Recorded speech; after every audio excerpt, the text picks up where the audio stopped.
always admires a sinner who repents, and we will have to see whether the people around President Trump are able to moderate him, to guide him. I'm not convinced that they will be as successful as some others think.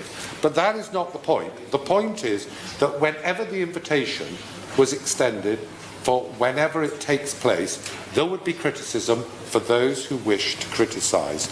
And I think we've got to rise above that. What we have got to do is look at what is going to be most helpful for Britain, for its future policy and development, and I think it is a no-brainer that working closely with the United States is far more important for this country, particularly as we begin negotiations and the exit from the EU in 2.5 years' time. We cannot afford to be isolated and to ignore our friends and just stand there alone thinking that we are going to ensure that everything works out all right, because more often than not it won't. Loyalty has always been a key mark of this country, whether it be under a Conservative Prime Minister or a Labour Prime Minister. I mean, some people would argue that in the past at times we've been too loyal. I won't intrude on grief with regard to 2001 to about 2006, but that was a difficult time. And maybe we got it wrong in the way in which we talked as a candid friend to the previous but one president. But we all learn from mistakes, and I believe that we have the opportunity, by giving respect to the institution of the Presidency of the United States from the start and continuing to work with the United States, that it will pay benefits for this country, for America, and that it is the right thing to do, and that the state visit should go ahead. Though I have to say, and it may come as a surprise to some, I do agree with the Speaker that there shouldn't be an address down in Westminster Hall for a joint session of Parliament. Naz Shah. Thank you, Mr. Walker. It's always a pleasure to serve with your chairmanship. This feels like a subject we've debated many times since Donald Trump was inaugurated a month ago today. I'd like to take this opportunity to thank every single one of my constituents who has used this petition to have their voice heard. Just over 3,500 constituents of Bradford West have signed the petition to prevent Donald Trump's state visit. That's nearly 60 people in every 1,000 registered voters. In the last 31 days, what we have seen has in many ways been chilling. The executive orders that have dominated Donald Trump's first weeks in the White House have been frightening. And the question many of us are asking, take only one of the groups of people he has sought to divide, those of a Muslim faith, not necessarily distinct to one country or another. His rhetoric has been so broad that even I, personally, as a Muslim, feel attacked and misrepresented. And no doubt many of my constituents who make wonderful contributions to this country on a daily basis feel the same way. We have to take every opportunity to show that his negativity and divisive messages are not going to divide us, and just as importantly, we cannot let them define us. British Muslims make an invaluable contribution to the UK as a whole in all forms and walks of life, from doctors to teachers, from business owners to professionals, and add an immense cultural value to the rich fabric of modern British life. To allow Trump the space to divide a group that plays such a huge role would be a shame upon us all. A report in 2013 by the Muslim Council of Britain tried to put an economic value on the impact of British Muslims make to the UK. The report showed that British Muslims make an estimated £31 billion plus contribution to our economy, and that as a group have over £20.5 billion in spending power. That just as 2013, just in London alone, nearly 13,500 Muslim-owned businesses create over 70,000 jobs. This shows a glimpse of the real impact Muslims have in this country. This is how Muslims should be portrayed, not the fearful, racist, bigoted views of someone who has used fear to win votes. Last year, I have to give way. I thank my honourable friend for giving way. Does she agree with me that it is deeply saddening and shameful that colleagues who are defending this visit are not recognising the serious concern people have, particularly Muslims, but many other communities, about the dangers of the rhetoric of Donald Trump. And it's time they spoke out against that kind of hostility. It's deeply divisive, and it's time they address this issue instead of making excuses and being apologists for his hatred. I thank my honourable friend for making them very valid points and absolutely concur.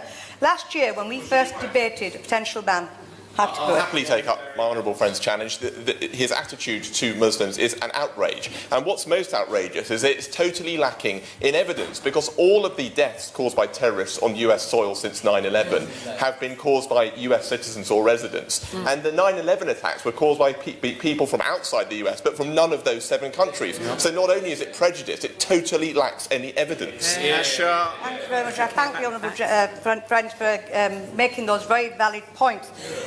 I continue. Last year, when we first debated a potential ban, Mr Walker, in this very chamber, I went on public record and I said that I wanted Trump to come. I wanted him to visit Bradford West. I wanted to take him out for a curry. I invited him for a curry. I wanted him to see what contribution Muslims make to this country and to my constituency. I wanted him to meet real Muslims, not the ones he has invented for his own ends. I wanted him to walk down the street and meet people such as the Chief Superintendent, Mabs Hussain, who was born in my constituency. I wanted to go take him to the school like Iqra Primary and meet a Muslim head teacher. And I wanted him to visit health professionals like Sahara and Lister Pharmacy and see Muslims on the front line of our healthcare service. I wanted him to see some of the tremendous businesses in my constituency being run by Muslims, providing jobs and growth, like Lala's, like Khan's, My Lahore's and many others. I wanted to show the world the cultural impact Muslims play in my constituency through things like the amazing Bradford Literature Festival that is run by 2 extraordinary Muslim women, the annual World Curry Festival organised by a Muslim man. But to do so now, Mr Walker, now that he is president, will only reinforce and condone his actions, his divisive, racist and sexist messages. That is sadly what he stands for at this moment and what he represents. And this flies in the face of everything we stand for, everything we thought we shared. We cannot support what he's doing by offering him legitimacy. My honourable friend touched upon double standards. The difference in this conversation here is that the British people are aware of the human rights violations about the misogyny that happens when we offered a visit by the Chinese Premier. Such as pointing out all of that. We do not look to China for its record or advice and support on human rights records or on how to treat women. We do not do that. But we do look to America. We do look to the United States of America, the leader of the free world, to support us in those shared values. What this president does not represent is those shared values that belong to us, that belong to this house, that we have seen. You know, my children have even seen the movies where women have thrown themselves on these cobbles outside to get the right to vote in this country. We have seen what has happened with the civil rights movement. We cannot. Where does this? When I spoke about this in the main chamber, I talked about the 3 steps, the first 3 steps to genocide, as defined on Holocaust Memorial Day in their booklet. And I can tell you, we're already on step 3. So when the honourable gentleman tells me, are we stopping World War III? Actually, what are we contributing to by allowing President Trump to continue in that rhetoric which divides people and tells us that the Muslims are the enemy, that the Muslims are the enemy within? That is me as a Muslim in this house. I am not an enemy to Western democracy. I'm part of Western democracy. I fought my election really hard. I fought against all them things, that bigotry, the sexism, the patriarchy, to earn my place in this house. By allowing Donald Trump a state visit and bringing out the crockery, the china, the red carpet, what we are doing is endorsing all those views, all those things that I fought hard against, and saying, do you know what, it's okay. So I absolutely thank the millions who have signed this petition. My heartfelt thanks to them, and I really, really do hope we do not honour Vice President. Crispin Blunt. Thank you, Mr. Walker, for the invitation to take part in this debate so energetically opened by the honourable gentleman for Newport West. He referred to our beleaguered Prime Minister, and I'm looking forward to the kind of authority she's going to exert when she's not quite so beleaguered. And I'm still puzzling over the meaning of his protozoan power, but I will come back to the power exercised by the President. But first of all, we should take a reality check. This invitation has been issued in the name of Her Majesty, and if we want to find a way of embarrassing her, withdrawing that invitation would be the quickest way about it. So we are left in a situation where formally the word of Her Majesty, but also that of the United Kingdom, is now engaged. And now let's get on to the realpolitik behind this. It is very likely that opening up the possibility of an invitation for a state visit secured our Prime Minister the first call on the newly elected President of the United States. And during the course of that visit, she got the incredibly important assurance around NATO, so expertly referred to by the chairman of the Defence Select Committee. Very grateful to the honourable gentleman for giving way. I heard him being interviewed on Radio Scotland this morning, and he said on Radio Scotland what he's just said just now, that it was very likely that Theresa May had used the offer of a state visit to secure the first visit to Trump. Can he confirm what his source for that statement is? No, Crispin Blunt. I'm simply using my own assessment of my own experience of my career as to how these matters are arranged, and therefore what might have happened. I'm happy to confirm I have no first-hand evidence that of the discussions. So it's merely using my experience as to what might have happened. However, she secured that first visit, and she secured the undertaking about NATO with immense importance to the security of Europe. She got a reaffirmation of the special relationship by being the first foreign leader to visit him, and also the day before, you will notice she had a spectacularly successful visit to address the Republican caucus in Philadelphia. And here we need to understand what is going on. We are dealing with a president who is the first non-politician and the first non-serviceman to be elected to the office. He is definitively different. And in an exercise of pressing the right buttons to engage him, I think dangling a state visit in front of a half-Scottish President of the United States, whose mother has an immense attachment to the country, was a very successful use of the kind of soft power that the United Kingdom has. But as well as securing the undertaking around NATO, let's understand the checks and balances that this president will have to operate under. First of all, he is going to need to operate under the checks and balances that come from the Congress, and the Republican caucus in the Congress is going to be immensely important in that. And for our Prime Minister to have secured a place where she has an opportunity then to be, in effect, putting our case, which might also be aligned with the case of the State Department, the Pentagon, and the CIA into the White House, if the right honourable gentleman is brief, because this is out of injury time. The honourable gentleman continues to seriously underrate President Trump. The idea that this president is going to have things determined by anything other than his own interest and what he perceives the American interest to be is a mistake of such naivety that explains the fact that he managed to get into the White House in the first place. Crispin Blunt. Well, I would draw the right honourable attentions to the fact of what is actually happening as this president, who is come from an area where he's not been disciplined in the requirements of our profession or the service profession, who is then issuing these undisciplined statements. What has he had to say about torture? That he will concede his judgment to that of his Defence Secretary. I was cheerfully told by LGBT friends of mine that he was about to rescind the employment protection for LGBT people in the United States. He didn't, as it happened. We've then seen what's happened in the row between his National Security Advisor and his Vice President. Who won out? His Vice President. And then if one looks at the immigration terms of the immigration ban, that is being overturned by another element of the separation of powers in the United States by by the judges.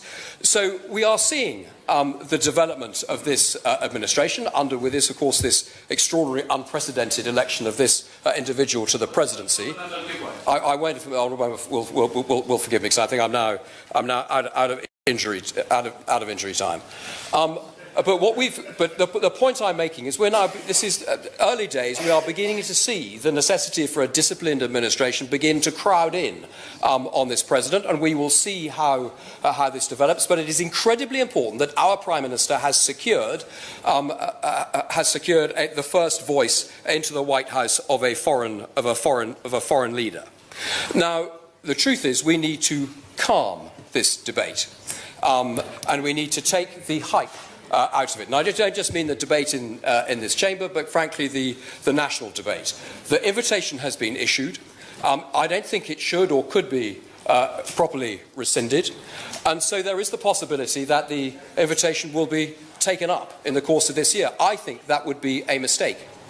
I think we need to point out that in 2020, we are going to have the 400th anniversary of one of the most remarkable events in British American history, which is the Pilgrim Fathers. Incredibly important in the United States, and it would be an utterly appropriate moment to be marked by a state visit to the United Kingdom by whoever is the head of the American state at the time.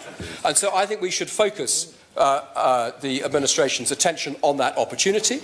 A head of government visit this year would be entirely appropriate, because if we don't take the hype and out of this debate with all the people who signed this petition, there is every possibility that, of course, this visit is then going to become a rallying point for everybody who is unhappy with the direction both of American policy or British policy or anything else, and we will then be left with the poor old Commissioner of the Met is going to be left with a rather significant public order issue to manage.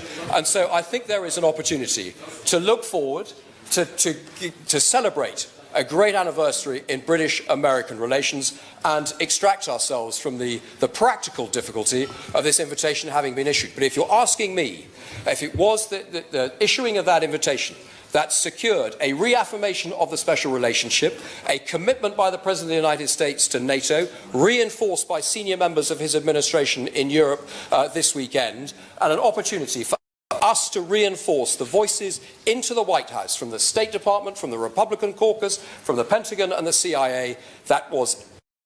Colleagues who've already spoken are intervening. I know this is a debate, but if they desist from intervening, we might get everyone in from their own parties as well. Kirsten Oswald. Thank you, Mr Walker. It's a pleasure to serve under your chairmanship, and I am pleased to be able to speak today on behalf of the thousands of my constituents who signed the petition objecting to Donald Trump being invited to the UK for a state visit, as well as the large number who contacted me saying they didn't wish to sign that particular petition, but they strongly objected to a state visit taking place. And many of those who contacted me said they'd never signed a petition before, but they felt so strongly that this was wrong that they had done so now. And no wonder they were concerned. What on earth have we come to that the UK government should for 1 second think that it was appropriate to reward the disgraceful statements and actions of President Trump with a state visit? A state visit with all the pomp and ceremony and fantushery of the British establishment. It is hugely depressing to hear those on the Conservative benches who support the state visit yet again today telling us that it's important we engage with President Trump because America is our friend. And so it is. But that's why we should challenge this. President Trump's administration so far has been characterised by ignorance and prejudice, seeking to ban Muslims and deny refuge to people fleeing from war and persecution, because that is what he said and that is what he has done, and it is simply racism. But the Prime Minister has decided that she'll take any friend she can get for her hard Tory Brexit, and to hang with the refugees, to hang with the Muslims, to hang with anyone who's different, to hang with our EU nationals, to hang with women, Mexicans, to hang with people fleeing war and terror, because that is what this plan for a state visit says. And let's not kid ourselves. This UK government, with its ever-reducing plans to help child refugees, has knowingly and deliberately couried into this Islamophobic, misogynistic, dangerously confused, if events in Sweden are anything to go by, leader of the free world. Instead, as one of my constituents said to me, of having the balls to stand up and show some kind of moral backbone. President Trump's words and actions are horribly destructive for Muslims across the world. They absolutely will foster Islamophobia and racism. And we have all heard about the nasty, insidious, creeping racism that has felt able to raise its ugly head. Hate crime incidents up 41% in England and Wales since the Brexit vote. And this state visit ramps that up further, giving all those who feel the need to persecute other people the comfort they need, especially as they may now feel that it's rubber-stamped by this rudderless shambles of a UK government. On these benches, we have grave concerns about the effect this has on people living, working and studying in Scotland. And many Muslims are understandably upset and fearful. And other groups too are upset and fearful. As the mother of mixed-race children, I am upset and fearful for the future in a way that I have never been before.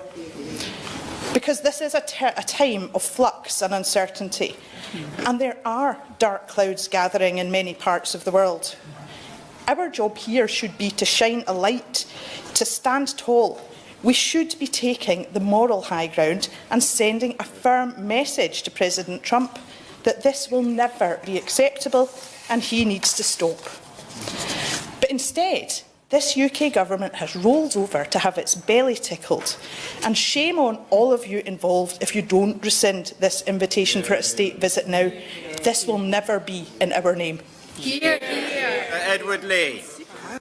There are two ways you can approach this debate if you agree this state visit should go ahead. You can argue along the lines of national self-interest, which is the relatively easy way, and there's a more difficult way that you've got to seek to understand what Mr. Trump means to many people in America. So I'll start with the first.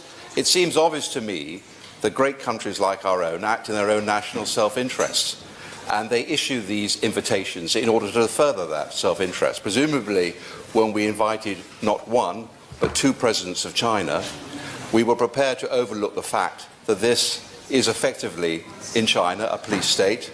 There's no freedom of expression, of movement, of association. There's outright religious persecution. In every single respect, it is a state which doesn't share our values in any shape or form. Presumably, when we issued the invitation all those years ago to President Ceausescu and awarded him a knighthood, we felt it was in our interest so to do, our national self-interests. Indeed, we only rescinded the award of the knighthood on the day before he was executed by his own people. Presumably, well, of course, I'll give way to my honourable friend. I think the honourable is making a valid point, which is that there's not a great deal of consistency about the way in which we offer these state visits, or for that matter, the content of them. I think it was particularly useful when we offered one to the President of Colombia, because I think that helped progress the peace process in Colombia. But I just wonder whether he wouldn't support the idea of the Foreign Affairs Committee and the Procedure Committee doing a proper review of state visits so that we get this right for the future. That's a perfectly valid point, and I have no objection to that point of view. And just to continue the historical analogies, presumably when we invited President Mugabe, a racist homophobe, to have tea with the Queen, we were prepared to overlook his transgressions as well. And when we invited King Abdullah of Saudi Arabia, who presides over the ultimate misogynist state, we presumably felt that Saudi Arabia was an important ally of our own. So we just got to be careful what we wish for in this debate. Just think for a moment. If we did listen to this petition, which people have signed in perfectly good faith, I accept that. It's a perfectly reasonable point of view. But if we were to accept it, if we were to, as a result of this debate, rescind this invitation, it would be catastrophic to our relationship with what is our closest ally. And I won't labour that point, but my honourable friend for New Forest has surely won this argument in that sense, that our whole peace and security, the whole peace and security of the Western world does depend on us using influence with President Trump. And I, for one, believe that the visit of the Prime Minister, our Prime Minister, was an absolute triumph. An absolute triumph, in not only in furthering our national self-interest, but by binding President Trump and his new administration into NATO. And we are seeing the effects of that only this week in terms of what the Vice President has been saying. So I think that there's no doubt in my mind that it is in our national self-interest to accord respect and honour to our closest and our greatest ally. And whether we like it or not, this man is the duly elected, democratically elected leader of the free world. To me, that is the easy argument to make. But I feel that I've got to follow my honourable friend from Lancashire in making what is probably a much more difficult and controversial argument. We had a debate a year ago on Mr. Trump, and speaker after speaker condemned him, said he was outrageous. Even people from my own side. I think I was the only one who tried to understand this phenomenon and why people are supporting him and voting for him. And I made the point then, and I make it now, that I think it's very unwise of us to try and transfer our own views, our own prejudices, our own viewpoint to the other side of the Atlantic. I mean, most people here, for instance, think that I am on the far right of this political spectrum in this House. But here I am a person who warmly supports gun control, who opposed the Iraq war, who relies entirely on the NHS. All these things would make me just an abomination in large parts of the Republican Party. So it's very foolish for us to lecture our Conservative colleagues on the other side of the Atlantic about what is the right or the improper nature of conservatism. Mr. Trump is not my sort of conservative. I really have nothing in common with him. But I will say that let's look at some of his comments. The charge of misogyny. I mean, of course, what he said, what he was reported to say in a private conversation is absolutely horrible and ridiculous, and I hope none of us would make it. But which one of us has not made some ridiculous sexual comment sometime in our past? Well, in private, let he who is without sin cast the first stone, all right? He's apologised. That's not really a reason to withdraw and implement. Well, I better give way because somebody is casting an intervention. I thank the Chair for letting me give way. I cast no aspersions, but is he seriously suggesting that it is a legitimate perspective and point of view that the comments made in public by Trump on a number of issues, including marriage equality for LGBT people, and in private, which were recorded and then broadcast on sexual abuse and attacking women, are a legitimate position, and he stands there and thinks it's acceptable to say in this chamber and say in this House that kind of position is acceptable? I said actually precisely the opposite. As far as I know, I've never spoken like that. No friends of mine have ever spoken like that. I completely deplore it and find it ridiculous to speak like that in private. All I'm saying is that most of us would actually be rather embarrassed if everything we'd ever said in private, in our past, was ever... I've given away twice. I think I better get on now. I knew this would be a difficult argument. It's easy to dodge it, but I think it's only fair that you have to make it. As regards this argument of racism, the fact is that I don't believe there's any proof that actually this travel ban is racist. Indonesia is the largest Muslim country in the world. There is no question of a travel ban on Indonesia. All these countries are riven by civil war. This travel ban builds on work done by President Obama. So to accuse the new President of the United States of racism, misogyny, and all the rest, I think is overstated. I knew these arguments would be difficult to make, but the fact is that there are 61 million American people who actually voted for Mr. Trump and support him, whether you like it or not, whether he fills you with complete rage. The fact is, he is there. He is the duly elected President of the United States. Our interests rely absolutely on trying to influence this man, to bring him over here, to tie him to our point of view. He would never get elected in this country. His views would have no traction in this country. He would never become the leader of the Conservative Party in this country. None of us would campaign along the lines that he has campaigned on. All of us disagree fundamentally with so many things that he has said. But he is there. He is elected. We have to work with him, and that is why it would be a disaster if this invitation was rescinded. Yeah. Well done. Very courageous. It won't come as a surprise to members of this House that I'll be speaking against the state visit for Donald Trump. And last night, when I was thinking about this debate, I started to think about how I was Donald Trump's worst nightmare. The daughter of a political asylum seeker, raised in a Muslim household, and maybe, worst of all, a woman with strong opinions. Somehow, I don't think I'll be on his Christmas card list this year. But joking aside, I recognise that he has been elected in the United States. I recognise that this debate has come off the back of an independent election. But this debate is about the nature of the government's response, our government's response to Donald Trump, and about whether we give him a royal welcome to our country, an individual who has already made thousands of British people in this country, including members of our own House, question whether they are still welcome in America. And I have two main reasons for talking against the state visit being granted to Donald Trump. The first is, what has he actually said and done? And what has he said to the Prime Minister of our country to warrant the state visit? Because in my opinion, a state visit should be granted, not expected. And the Honourable Member for Newport West has already made the point about how this does not happen because you've been in position for 7 days. Barack Obama waited 2.5 years before he was invited on a state visit. George W. Bush waited 3 years before he was invited on a state visit. Nixon and also George Bush Sr. were never given a state visit at all. My question is about what he's actually done, because in my opinion, all he's done since he's been president is, number one, insulted the press, number two, championed economic protectionism, and number three, he's tried to ban Muslims from entering the United States. Are these reasons why we should be granting him a state visit to our country? And secondly, a state visit is meant to be something which is celebrated, a celebratory event for people. Look at the millions of people who've signed a petition saying they do not want to give Donald Trump a state visit.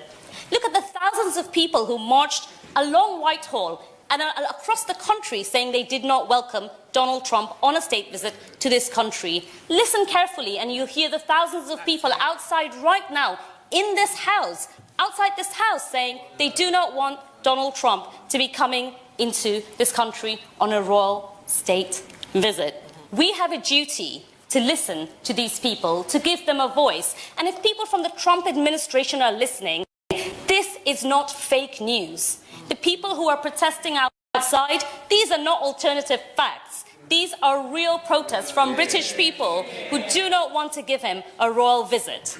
And I disagree with the member from Chelmsford who has said that this is not about timing. Well, actually, for me, it is about timing. In the post-Brexit era, there are deep divisions within our community. We have a duty now to heal these divisions, not to invite figures like Donald Trump so he can cause more divisions within our community at a time when we're trying to figure out whether the immigration status of British nationals is secure in European countries, at a time when we're trying to figure out whether European nationals who've lived here for years and years can still stay here. We should not be inviting someone whose immigration measures are so divisive and so contradictory because it sends the wrong message to the rest of the world. And I would ask honourable members opposite, in all good conscience, can you really lay out the red carpet for someone who has talked about grabbing women by the pussy? Can you really lay out the red carpet for someone who has insulted the LGBT community, branded Mexicans as rapists and murderers, insulted Jewish people, insulted disabled people? Is that what we really want to do? And I don't have much time, so I'll just end on a final point. We will be judged. We will be judged by future generations about what we do when we pay a visit to Donald Trump and tell him to come here, because we as British people, we value respect, we value tolerance, we have mutual respect for each other. If we don't speak up in the face of injustice, if we don't challenge bigotry, then we are not serving ourselves, and we should not be inviting him to preach hatred and to spread his bigotry, his misogyny and his division. Order. Mr. Martin Vickers. Thank you, Mr. Turner. Clearly, this is an issue that has resulted in an argument. Many of my constituents will have signed the petition. Some will have signed the petition in favour of Mr. Trump coming. I have to say that only around 30 of them have actually taken the trouble to email me with their views. And I think it's perfectly legitimate that those individuals have signed a petition expressing their own personal individual views. But for a government to support one of those petitions would, I think, particularly the one in favour of banning the President, would be irresponsible and self-indulgent. The government must separate the individual from the office holder and act, as has been said by many of my colleagues, in the British national interest. And there is no doubt that our relationship with the United States is essential in terms of both the economy and security. And if a state visit will enhance and strengthen those ties, then I think that's something that we should support. I think those who have sort of been critical of the legitimacy of the President, and I think it was the Honourable Lady from Bradford West who spoke about legitimacy, and I recognise the passion with which she, and deep feeling with which she spoke, but actually the President is legitimate. He is democratically elected by the American people, and for us to turn our back on the office holder of President is actually an insult to the many millions of people, certainly. I thank the Honourable Member for giving way on that point. Would he agree with me that actually this debate is not about legitimate? There is nobody saying let's not invite President Trump to the UK. What we're saying is let's not roll out the red carpet and honour his rhetoric. Well, I think we should roll out the red carpet if it's in our own national interest to do so. And I don't think, as I've said, that there is any doubt about that. As my honourable friend, who's not now in his place, the member for Ribble Valley, spoke earlier about comparisons with the Brexit vote, which is perfectly the case. The reality is that other candidates in the USA, just as in those who campaigned for the Remain vote, did not understand the deeply held views of the British people. And many of the sort of sneering, arrogant, superior comments that we hear now from commentators, and it has to be said from some politicians, is actually an insult not to the British people and, in this case, to the American people. The United States is a fully functioning democracy. It's got checks and balances in the system. We've seen that with the instance of the court decision against the President's immigration ban. The Right Honourable Member from Gordon spoke about shared values, and those are the important shared values that we should be uniting and strengthening: the democratic process, the judicial system, and a free press.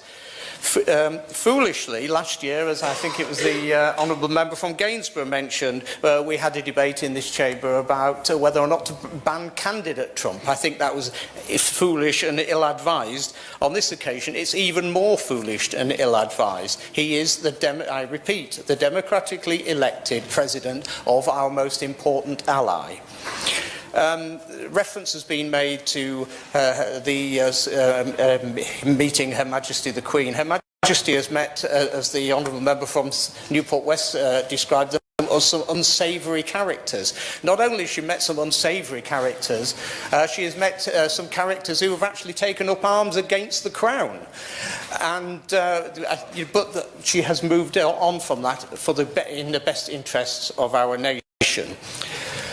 Mr. Trump has said some unusual things, irregular things, and some things I would certainly not agree with, and he has made those comments. But he has not, as many world leaders who Her Majesty and the government has met over the years, abused human rights.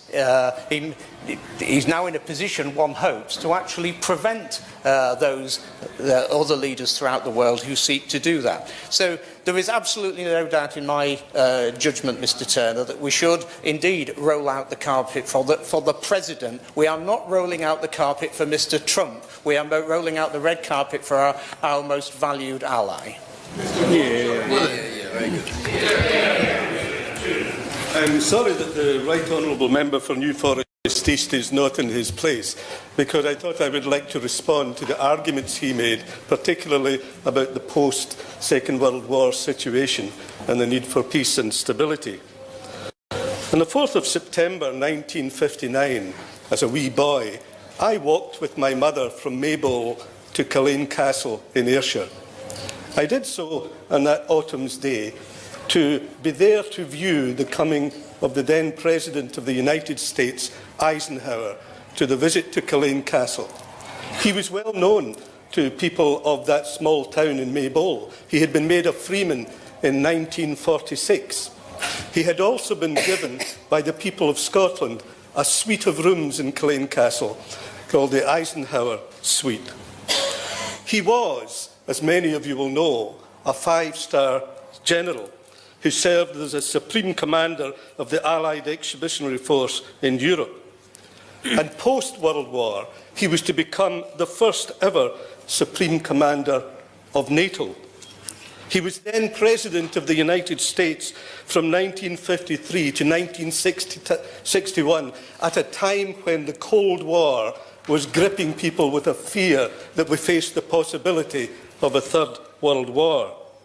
And he famously called Culzean Castle his second White House, given he visited that not only when he held positions, but he visited that with his family on many occasions during his life.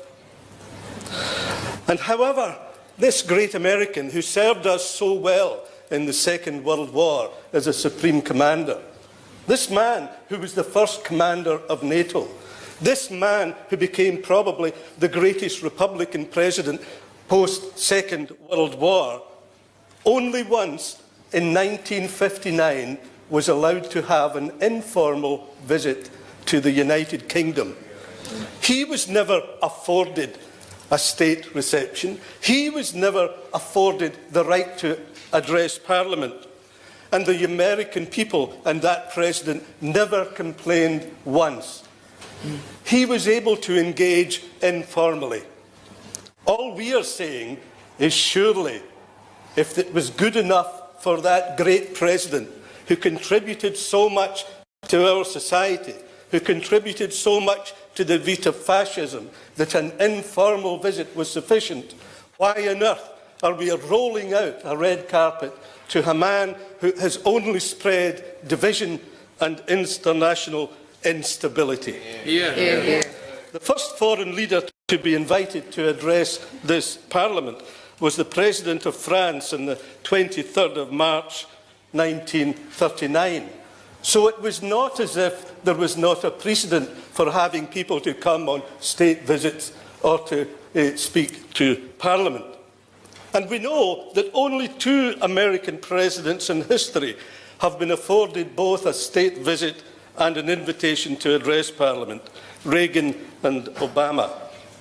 One other president was invited to address Parliament but not receive a state visit, in Bill Clinton.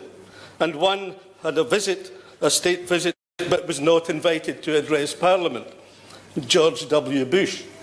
But most American presidents since the beginning of the 20th century who have come to this country have come on informal visits.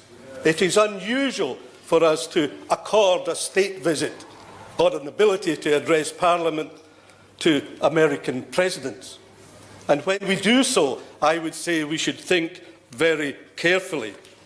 What is it that makes this president, who has created such international instability and creating such social division, what makes him deserving of a state visit? I would say nothing. It is a grubby and despicable manoeuvre by this Prime Minister.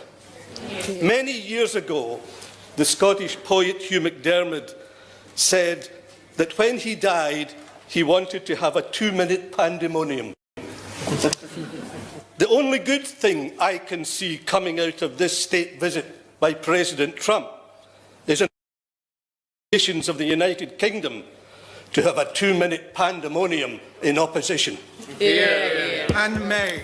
Mr Andrew Turner, I'll keep my remarks quite brief, and I'm disappointed that some of the honourable members that have been speaking for the motion to ban Mr President Trump are actually saying that anyone that would support the visit is an apologist for his views, and that is absolutely not the case.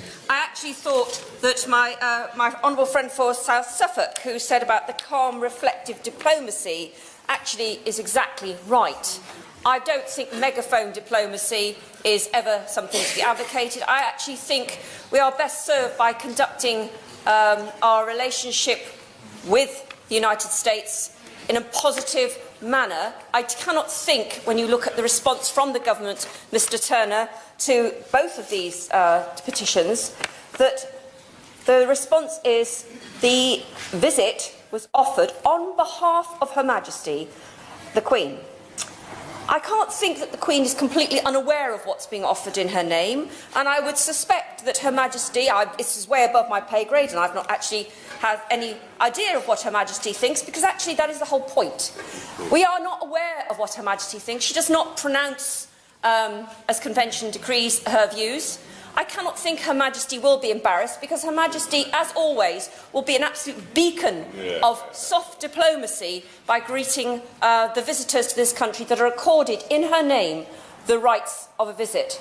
And I would find it quite surprising that honourable members who have, and I've made a list of them, but I did run out of the names, that who are against this visit, including the honourable member for Newport West, the honourable member for Tottenham, the honourable member for Cardiff South and Penarth, actually are arguing that 7 days is a short term. Well, I hope colleagues will indulge me when it's the old adage when arguing with a prostitute about the price, and she says when he's offering her twopence, what do you take me for? And he said, I think we know this is now a negotiating strategy. At what point would the honourable members opposite...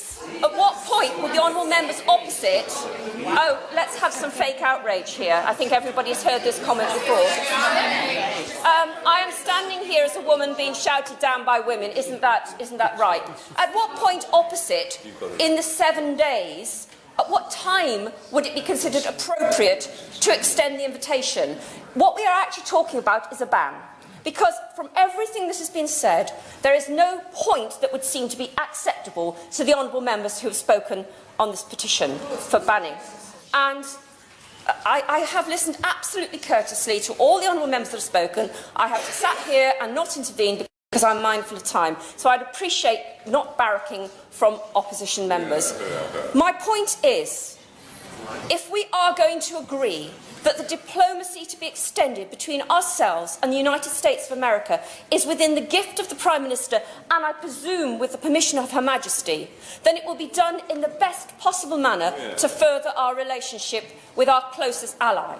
And for this poking with a stick to stir up the bee's nest, I am absolutely amazed that honourable members opposite think this is the best way forward. The calm, reflective measures that were being talked about is exactly what we should be doing. And any of us that have particular concerns about some of the pronouncements of the President Trump have them, quite rightly so. I object completely to some of the things that have been said.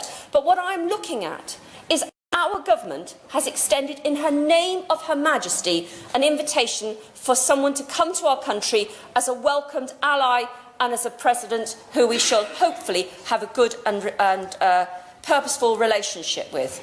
And so therefore all these comments that we are now hearing about the man being a protozoa, we have no respect for other members of leaders of other countries if we talk about them in this manner. If we have concerns about his policies going forward, by all means criticise them, raise concerns about them. But until that point, until we turn our back on the President of the United States of America, I believe we would be offering a state visit, and I think it is quite appropriate that we do so. The fact that our Prime Minister, through her diplomatic efforts, has secured a future for NATO, has secured a future direction for this country which binds us together as allies. Of course, my honourable friend. Let's not also get the impression that a number of people simply cannot come to terms with the fact that over 60 million people, 61 million plus, voted for the President of the United States, Donald Trump, because they felt left behind. And it's an inability of people in this House to come to terms with democracy. That's why Tony Blair was visiting TV and radio stations the other day, trying to reverse the democratic decision of the British people. It's the inability to understand what democracy is all about. My honourable friend is right, and again, there have been plenty of comments here, but 63 million people, I'm reliably informed, it was nearly 63 million people, actually voted for President Trump. And that is their democratic decision. Yeah. They are the people who have evaluated whether they like the man. They are the people that evaluated whether they think he's going to take the country forward. They are the people, many of whom were aware of some of his comments in the past, who actually voted for him because of the way he has taken the lines that he has. That is not for us to criticise and try and redress the matter now. I thought it was a ridiculous debate that we should somehow stand against his candidacy.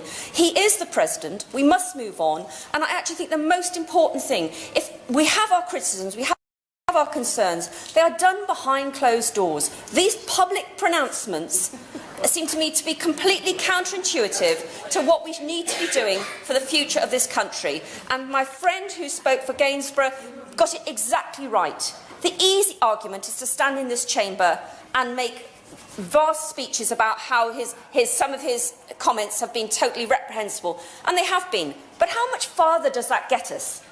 How much farther does that get our country in the future for the trade deals, the negotiations, and maybe the reliance on them at some point in the future when they need to come to our aid? I suspect this is a very dangerous route to go down. Mr. Daniel Seichner. Thank you, Mr. Turner. It's a pleasure to serve under your chairmanship. I just wanted to start by talking about the numbers of people who have signed this petition. It is a truly staggering number. In my constituency, almost 9,000, almost 1 in every 10 residents of Cambridge. And we've been hearing talk about democracy. I have to say, democracy does not equal majoritarianism, and it's very important to remember that. And I just want to say a little bit about why people in cities like Cambridge feel so passionately about this issue. Because they go to the very heart and kernel of people's beliefs about themselves.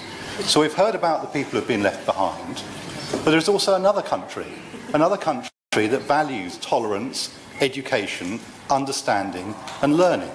That's the kind of city Cambridge is. And there are other cities around the country just like that. So for many, many people, this is more than just a calculation of national interest. This is about who we are. It's about our values. Really, really matters. So I'll quote one or two of the constituents who have not just signed the petition, but have written to me. One who said they were appalled at the recent travel ban imposed by President Trump, which denigrates Western values in such a public and devastating way. Now, we've heard the argument about we've had other unsavoury leaders here in the past, and of course, there are always those kind of trade-offs. And when we invite people here, we are trying to do something positive. We are trying to find common ground. The goal is always to widen dialogue. But the United States is so much better than President Trump. That's the key to this. And we've got a shared history. We go back historically. There's always been a tension between the old. But the fact that we are such good friends and have such shared values ought to mean that we are the ones who can candidly say to America in a troubled time, and it is a troubled time, to many, many people in America who are looking for something better, that we stand with them at this time. We stand with them. And frankly, as we speak, the Trump presidency has been disintegrating. It's been near meltdown in the White House over the last month or two. And we shouldn't be coming along to help prop it up. Now, we've heard already about the Prime Minister's rush to go and meet President Trump, and we all understand why that was post-Brexit. We can all see the point. But one of my constituents describes that as an obsequious and inappropriate offer of cordiality. Now, I know that may not be the words that be chosen in every constituency, but it kind of sums up what a lot of people feel in Cambridge. And my view is that turning to such an unstable regime is really a big, big risk. A big risk. It may not look so bright in the months ahead. And is it really the patriotic option in our national self-interest? Are we really sure that this is the person we put our trust in? Now, we used to understand that by sharing sovereignty with others, we were all stronger. Well, now, if we're in this new world where it's everyone for themselves, America's a big, powerful country. If it's America first, where does that leave us exactly? So I think we should think clearly about that. Another constituent says, our relationship with the US is diminished by subordinating our long-held values for our short-term trading interests. The special relationship is only as special as the values which underpin it.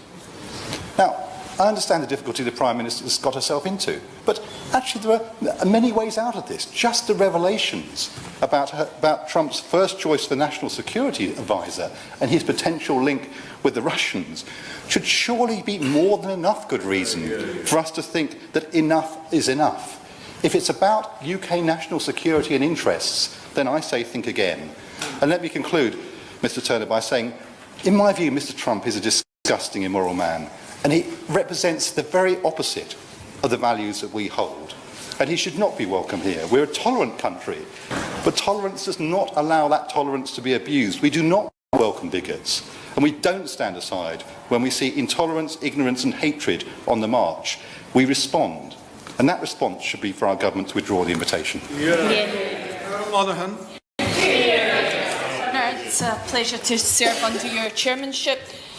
I'm a teacher by profession, and one of the most important things that a teacher can give to their pupils is a view of tolerance and respect, of understanding, of knowing that the world is made up of a whole variety of different people who are no better or worse than each other. Hear, hear. I became concerned when I heard comments like "grab them by the pussy." But I was even more concerned when these were dangerously dismissed as locker room talk. Now, unlike the member for Gainsborough, I do not know any men who think this, have these thoughts, or even discuss them in the locker room. But then again, I move in different circles to the member. When Donald Trump was elected, I tweeted, xenophobic, racist, sectarian and sexist rhetoric has just been legitimised. We should all be very afraid. Fox News reported that our First Minister, Nicola Sturgeon, had urged Trump to reach out to those who felt marginalised, a view that I think we would all agree with. Hear, hear. I will do. Obviously, I appreciate that you are a trained teacher, but could I ask you to project a little more over the noise of the many, many people that are protesting outside against Trump? Hear, hear. Thank you. Thank my honourable friend for her intervention, and of course many of us may join them after this debate has. No, I won't.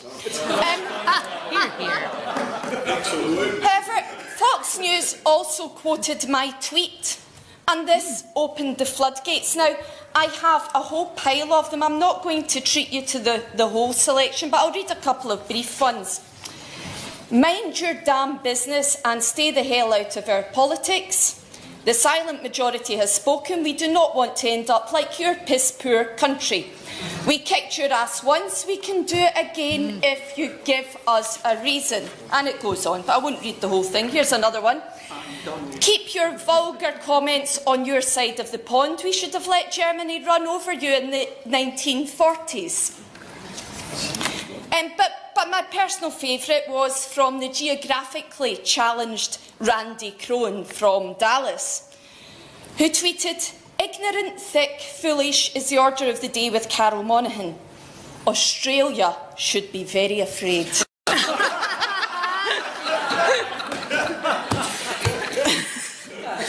But regardless of why people voted the way they did, a Pandora's box of hate has been opened, and the right wing has become emboldened, both in the United States and across Europe. And this is something that we should all be worried about. Dark rhetoric that should never be uttered is now being freely expressed. What do teachers now tell their classes? How do they teach them tolerance and respect when not only has Trump been elected, but he has been offered a state visit? How can teachers defend tolerance? How can they stand up to their pupils? Hear, hear. How can they tackle bullying, xenophobia and homophobia and schools when we've rolled out the red carpet to him.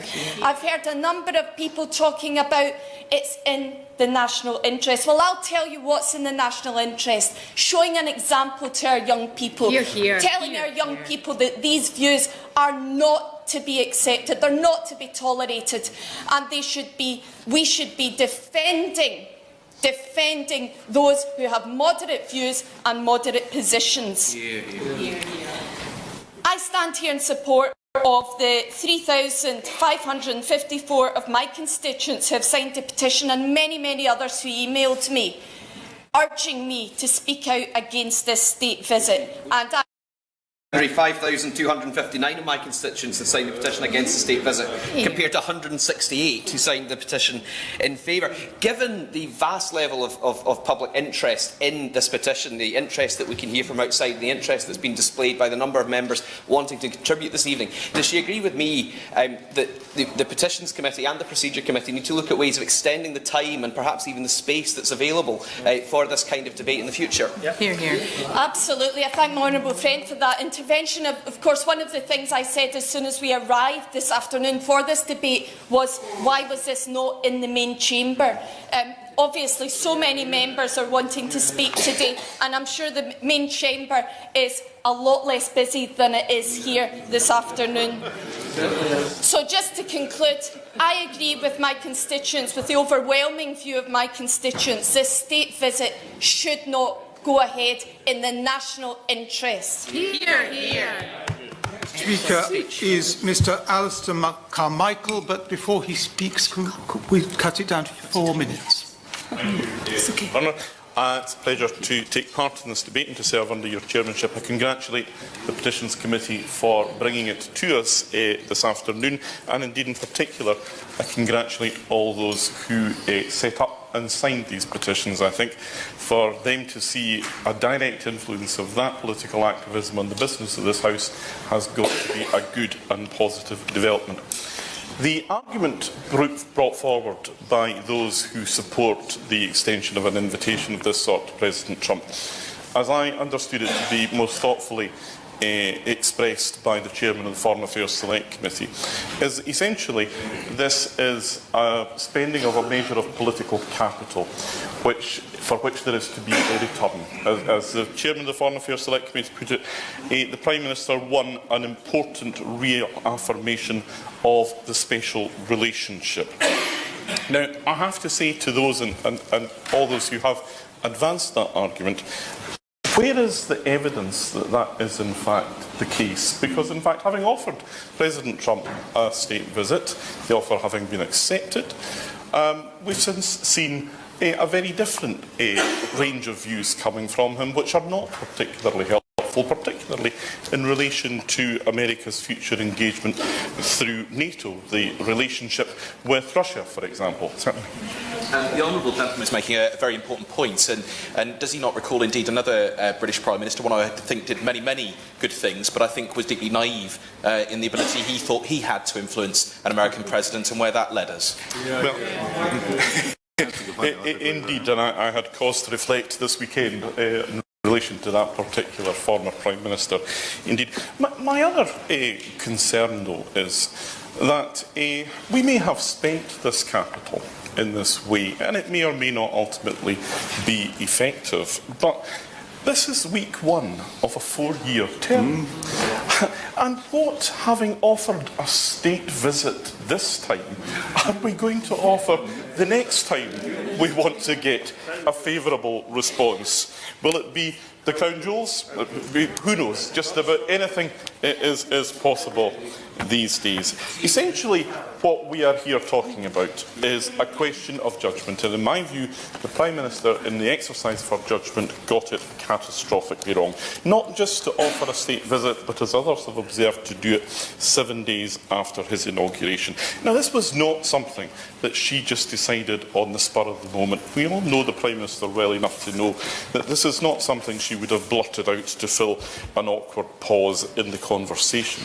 So the question is, What was the motivation for this? My personal suspicion is that she was perhaps a little bit spooked by seeing the pictures of Nigel Farage in Trump Towers following the election in November, or it may be, as the Right Honourable Member Gordon suggested, trying to pursue questions of trade deals post-Brexit.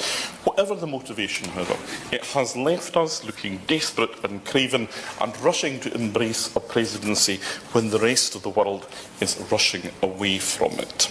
It's also worth remembering some of the things that that presidency involves, in particular my own personal concern, his determination or his avowed intention to resurrect the use of torture. I'm sorry, but I'm down to 4 minutes and I don't have any more injury time, as it's called. You know, waterboarding or something a hell of a lot worse was the expression. When I asked the Foreign Secretary about whether he had raised that with him, he said that he didn't discuss operational matters.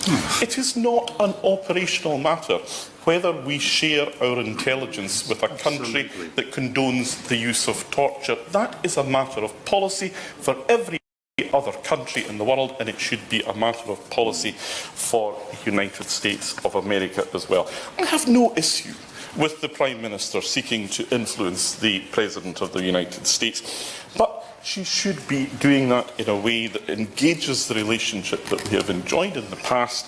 She should be seeking to build on that, and if and only if she is then successful in that, should an offer such as the one which she has made be extended. This presumes, of course, that President Trump will be influenced. I see little evidence to support that contention.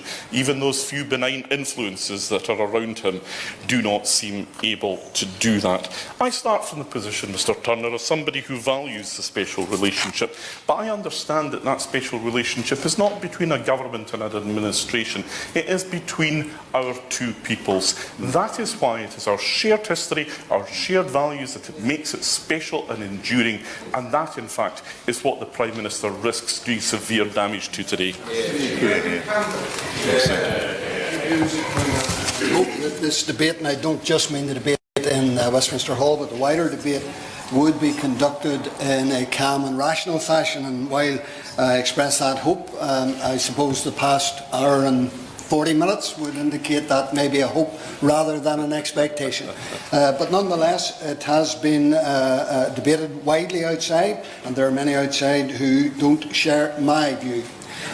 My view is that candidate Trump and Mr Trump made some deplorable and vile comments which are indefensible, cannot be defended morally, politically, or in any other way. But he is the President, the democratically elected President of the United States of America. As far as I'm aware, 62.9 million people voted for the now President Trump, and the Electoral College system delivered him the presidency. But, Mr Turner, this is the point I wish to labour on in the couple of minutes that I have. We had 8 years ago the election of the then President Barack Obama. We were told at that time that here was a new man. Here was a man whose slogan was, "Yes, we can," who was going to introduce a radical wave of liberal ideas that would bring the United States of America well into the 21st century and would liberate and emancipate that nation-state of the great liberty that it has had for over 200 years.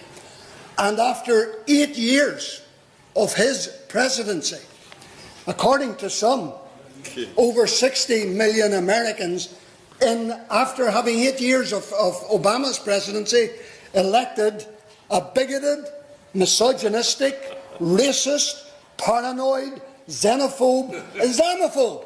How did they do that after 8 years of the great liberal being in charge of the United States of America? How could otherwise rational, peaceful Democrats vote for such a xenophobe?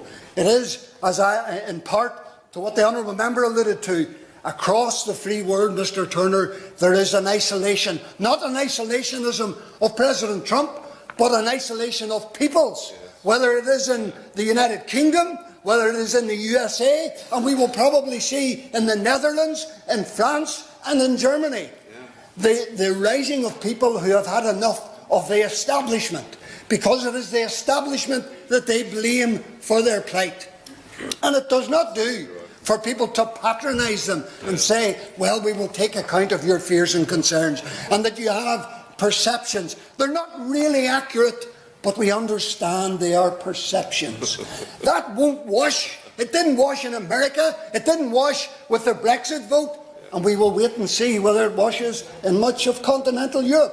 It is time the establishment, the bubble, whether in Westminster, whether in Brussels, whether in Washington, woke up to the reality that people want to see and hear their government, their elected representatives representing them, rather than simply going through the motions of establishing further bubbles and retreating into their bubble even more so. So, Mr Turner, I do not endorse some of the things President Trump said. He has been invited. We should ensure that that invite goes ahead, and we should also say to Mr Trump, some of the things you have said are unacceptable, and if you think the pendulum has swung too far to the left, please, Mr Trump, be sure and do not allow it to swing too far to the right. And I want to congratulate the Procedures Committee for having this debate. My constituency, Brent Central, is the most diverse constituency in Europe, and for that I am very, very proud. And almost everybody has something to say about Trump and America. And the thing is this, Mr Turner, that the UK has and always has had a close working relationship with the United States. And it's important to continue that special relationship. But that special relationship comes with responsibilities. And we today speak in our Parliament, which is older than the United States itself. And we have a responsibility as the elder, if you like, to guide that special relationship. It is often said that when America sneezes, the UK catches a cold. Well, right now, America has a pretty nasty virus. And it's important that that virus doesn't spread. And we have to stop that spread of that virus, because the closeness of our special relationship and the open wound that we have that was created by Brexit leaves us quite vulnerable. And we need to stop this contagion from becoming an epidemic that leads to a pandemic from which the free world may never recover. And there's lots of talk about the negotiations that the Prime Minister did and delivered to be able to deliver, to continue this close working relationship. Well, I say this, that we cannot sell our souls and what we believe in order to be able to sell our goods and services. It's a price way too high to pay. And the antidote to this virus is building bridges, not walls. The antidote to this virus is listening to the thousands of people who have spoken, who've signed this petition, who are outside Parliament right now, who we can hear cheering and chanting. We hear people, they've come out to march. People who've never marched before are outside Parliament right now because they believe in something. They believe in hope, not hate. And Edmund Burke said that all that is necessary for the triumph of evil is for good men to do nothing. I'm sure, Mr Turner, that he wanted to mention women in his speech, and that is a very wise statement. And it was women who were the first to mobilise against Trump's extremism. Hundreds and thousands took to the streets, and they were joined quite rightly by men, boys, girls, gay, straight, people of all religion and none. And it's time that the United Kingdom needs to be united in its voice against racism, bigotry, misogynist, Islamophobia, anti-Semitism, and all the tools of division that has given Trump the White House. And people have said today that he's not racist because, to me, that's the same as saying, you know, how can he be a murderer? Well, it's the same way a murderer can be a murderer and still have friends who are alive. Do you mean it doesn't matter? He's still a racist and misogynistic anyway. We affect each other, and the thing is that Martin Luther King, I think, put it quite well. He said, I cannot be what I ought to be until you are where you ought to be. That is the interrelated structure of reality. We are bound together by a single garment of destiny, and we need each other in order to move forward. And so there's no way around it. We have to work with other people. So it's fine you know, President Trump, he is the president, he can come and visit, but not a state visit. That's taken it a little step too far. Because Trump's message isn't about togetherness. If you know, it's all about building walls and imposing bans. It's not about the truth. When he speaks and you criticise or you question what he said, he cries that it's fake news. There is a real issue and a problem that we have to address. We have reached the time at 18:45, so I'm afraid we must move on to Liam Burns. Was it? I'll conclude to give my honourable friend some time to speak as well. I'd just like to say that the whole world is watching, and the whole world is watching the decisions that we make in Mr Turner, thank you very much. It's a privilege to serve under your chairmanship, and I want to start in the same place that my right honourable friend, the member for Tottenham, started, which is as someone who loves America very dearly. I'm very proud to be one of the Fulbright scholars in this place. I spent 2 very happy years living in America. I crisscrossed the country in that time, and it was there that I learned about America's warmth, its beauty, its enterprise, its energy, its creativity, its generosity, and its resolution in the face of adversity. These are all of the values that we expect a President of the United States to epitomise. These were the values of President Washington, whose birthday we mark today on President's Day. It was once said that President Washington could not tell a lie.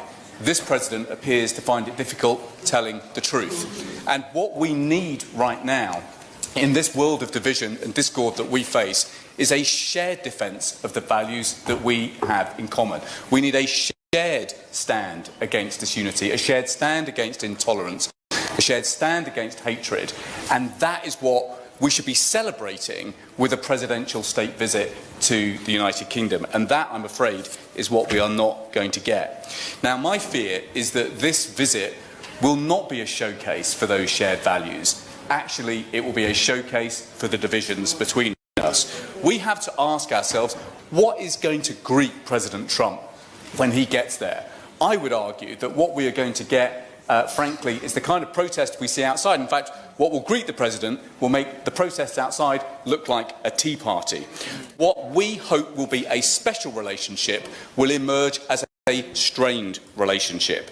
Now, if I thought, like my honourable friend, the member for Bradford, that we could take the President for a non-alcoholic pint, or sit him down for a cup of tea, or take him out for a curry in the Balti Triangle of Birmingham and send him away a better man, then I would be all for rolling out the red carpet. But I think what the President has shown us by his conduct is that he is not a man who treasures two-way conversations. He is a man who treasures one-way conversations, ideally composed of 140 characters. Now, some honourable members said that we have entertained all sorts. That is true. We have entertained all sorts. Diplomacy is not a business where you can simply conduct conversations with your friends. But as my honourable friend, the member for Cambridge, said, we hold America to a higher standard because they are our friends. It was those shared values that we pioneered in this Parliament in the years before the Civil War. It was those shared values that we gave to the Pilgrim Fathers, who took them and wrote the Mayflower Compact, which became the American Constitution. Those are the values that we should be celebrating. I won't give way because time is now very short. My fear is that in this visit, nothing would be led unsaid. Now, this is a problem because, as is sometimes said, in diplomacy, sometimes things are better left unsaid. Well, in this visit, nothing will be left unsaid. We would hear the sirens, we would hear the protests, and my fear is that in parts of America, that would be misinterpreted, not as antipathy to Donald Trump, but antipathy to America. That is not something that we want to strengthen and reinforce the American special relationship. Now, the truth is that the history of British diplomacy, the history of British political history, is littered by British Prime Ministers who overestimate their influence with American presidents. I fear our Prime Minister is about to add her name to the cast list. So I think that this state visit was a mistake. I think it is hard to withdraw the offer right now. I think, quite frankly, our best hope is that we keep it short, because my fear is it will not be sweet. It's full Tazmina Ahmed Sheikh. Thank you very much indeed, Mr Turner. It's a pleasure to serve under your chairpersonship. Can I start by asking members who are still here this evening just to close their eyes even and just think for 1 minute, if we were talking about any other person, any other leader in the world, wherever they might come from, would we be standing in such astute defence of him? I think perhaps not. And we should all think about what that says about us. Does it say that it doesn't matter what the President of the United States of America says because he's a rich white man? I fear that that's exactly what it says. We've had a talk of others who've been invited on state visits to this country, but I would ask those who've raised that issue, which other head of state that's been invited on a state visit has posed a threat to our national security and has insulted a member of the royal family? I think the answer to that is none. We also heard from I'm actually not going to give way because it's not fair to everybody else. In relation to comments made by the member for New Forest East, when he spoke of the path of righteousness, a very noble path indeed that is. I do fear that we have been here before, and many of us who are here in this debate, including the honourable member for Bradford West, who spoke about inviting, then he wasn't even a candidate for the Republican Party, over to have a look and see how we live in this country, how we have a tolerant society which we're extremely proud. If anyone really thinks that will make much of a difference at all, I really do comment on their innocence in this matter. Moving on to the comment that was made about Trump being refreshing. Now, I can understand why the benches opposite find it refreshing when an elected leader does actually do what they say they're going to do during their election campaign. They're certainly unfamiliar with the concept. But I do say, in relation to this issue, I find it rather abhorrent use of the word refreshing indeed. And I suppose that takes me on to the comment made by the member for Gainsborough, when he said, which one of us hasn't made a ridiculous sexual comment in the past? That, Mr Turner, is unacceptable. It's unacceptable even that the member even thinks it's the right thing to bring into this forum. It is never, ever okay to make comments of a sexual nature to anybody. And I know I speak for all of the women in this House, if not some of the men too, when we say the women in this House have had enough of it, and we're certainly not going to put up with any more of it in this chamber. State visits have been an honour bestowed by our monarchy on the heads of states of other nations.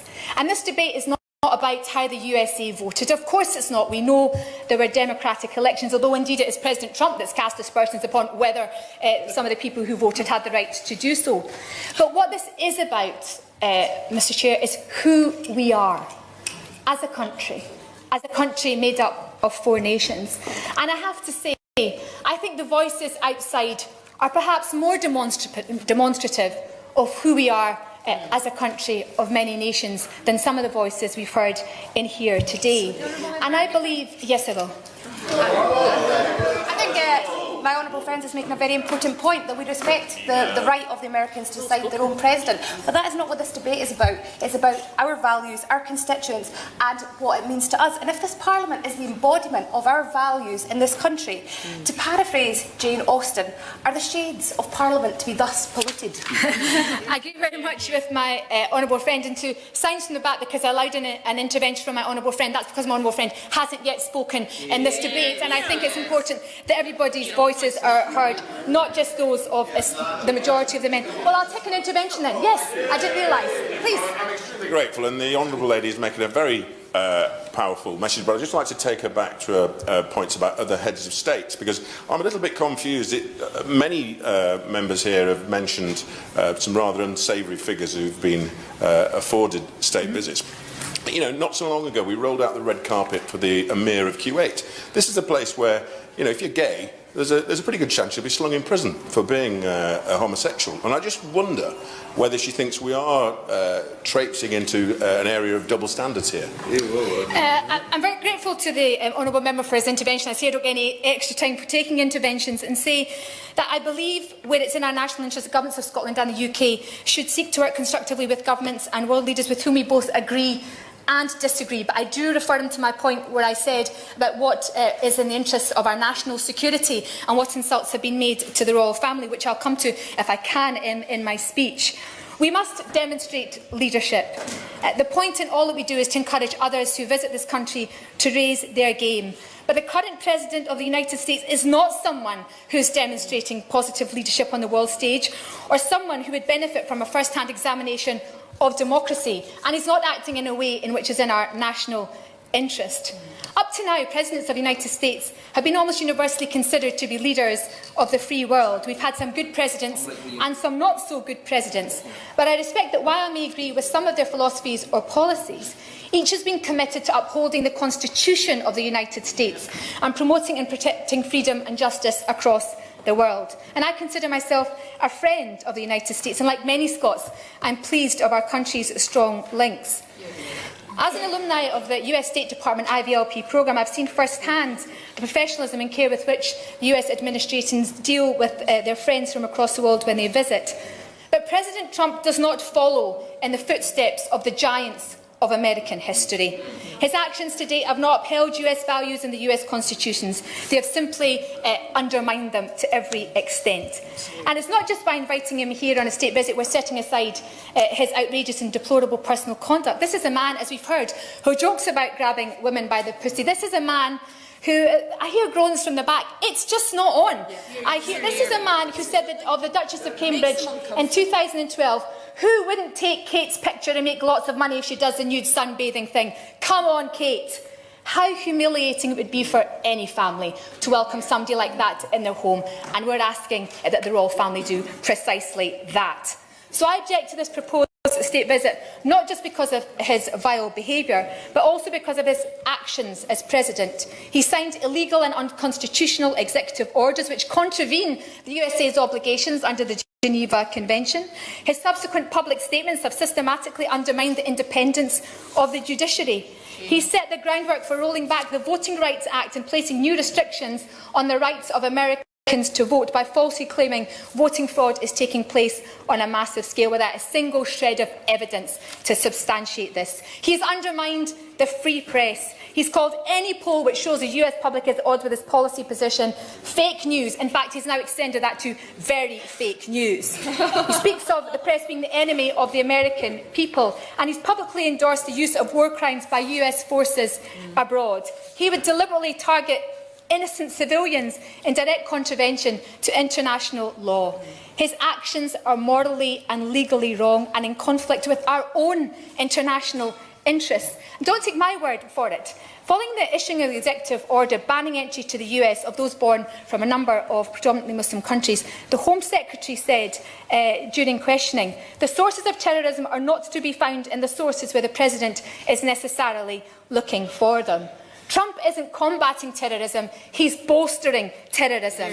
He's adopting a warped worldview which will in itself give aid to terrorists. He says it's Islam against the West, and that feeds into the narrative of Daesh, who say it's the West against Islam. What a dangerous path to take us down. And as we saw during last week's what can only be described as extraordinary press conference, which achieved its main aim of deflecting immediate attention from the mounting evidence of links with Putin's Russia, he's either a complete idiot who believes everything he reads on the internet or an enormous liar. I don't think he's actually an idiot. He's been phenomenally successful in achieving his goals. He has a plan and a means to carry it out. And I want to join my friends in the US in defending their constitution. Have we spared a thought that this isn't just about government to government? This is about people of the United States of America who themselves have protested against the actions of their president. Women, men, women and children alike who stood beside refugees when the Muslim ban was put in place. Who's going to speak for them? I think we should too. So if we fate and accommodate Trump on an official visit, lending him our cloak of respectability and hoping that this acquiescence will change his dangerous policies or vile behaviour, we'll be carrying on in the tradition of the spectacularly unsuccessful tactics of those Tory MPs in this very chamber who attended the debate a year ago and dismissed him as a wazak, I think was the word that was used. Those that chose previously to ridicule them must be wondering why they did that then.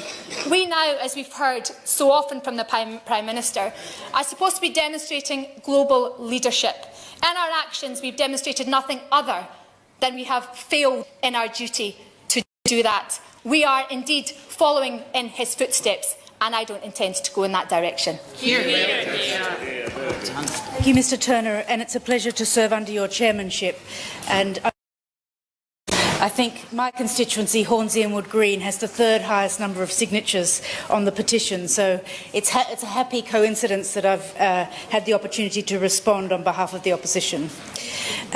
Mr Turner, we know the petition is approaching the 2 million mark, and we know from the hundreds of letters that we've received in our offices and from the thousands that joined in when myself and the member for Brent Central went on the public protest earlier this month, that there is immense public concern, and not only about the behaviour and the confrontational nature of the President's approach, but also the position that our own government has taken in relation to the President's visit.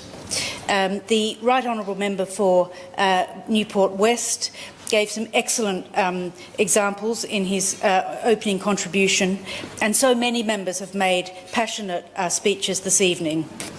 We know so well from what the member for Tottenham said that the United States is one of our closest allies and strongest trading partners, although I would hasten to add that they weren't the only partners in the world wars which were fought. There were some other very important partners from the Commonwealth countries, and we mustn't forget our history. It's very important. But the member for Tottenham did point out that the importance really is about the relationships, and it was great to hear the member also from Birmingham speaking about his experience of studying in the US, because there's nothing like an experience at university to really hammer home that sense of friendship. Now we have, of course. I'm really for giving way. Does she agree with me on that point? Also, the staff that work at places like the American State Department, in their consulates and their embassies. I spent 18 months working for the American consulate in Edinburgh, and I was with them on the evening of the election, and I can say how devastated they were at the thought that President Trump was being elected. They are now at the forefront of having to face down the public and work with the public when he is making such abhorrent statements. I thank the member for that intervention, and I did rather feel a sense of sympathy for the woman who was quite unceremoniously sacked following the imposition of the ban. And having run a local authority myself, I know how heated elected members can get and decide to run into the chamber or the White House and suddenly decide this is the policy of the day, and the poor old staff have to respond and think up how this policy can actually come into effect. And that's why I suppose certain states have actually led to question the actual legal basis for the famous and so-called Muslim ban.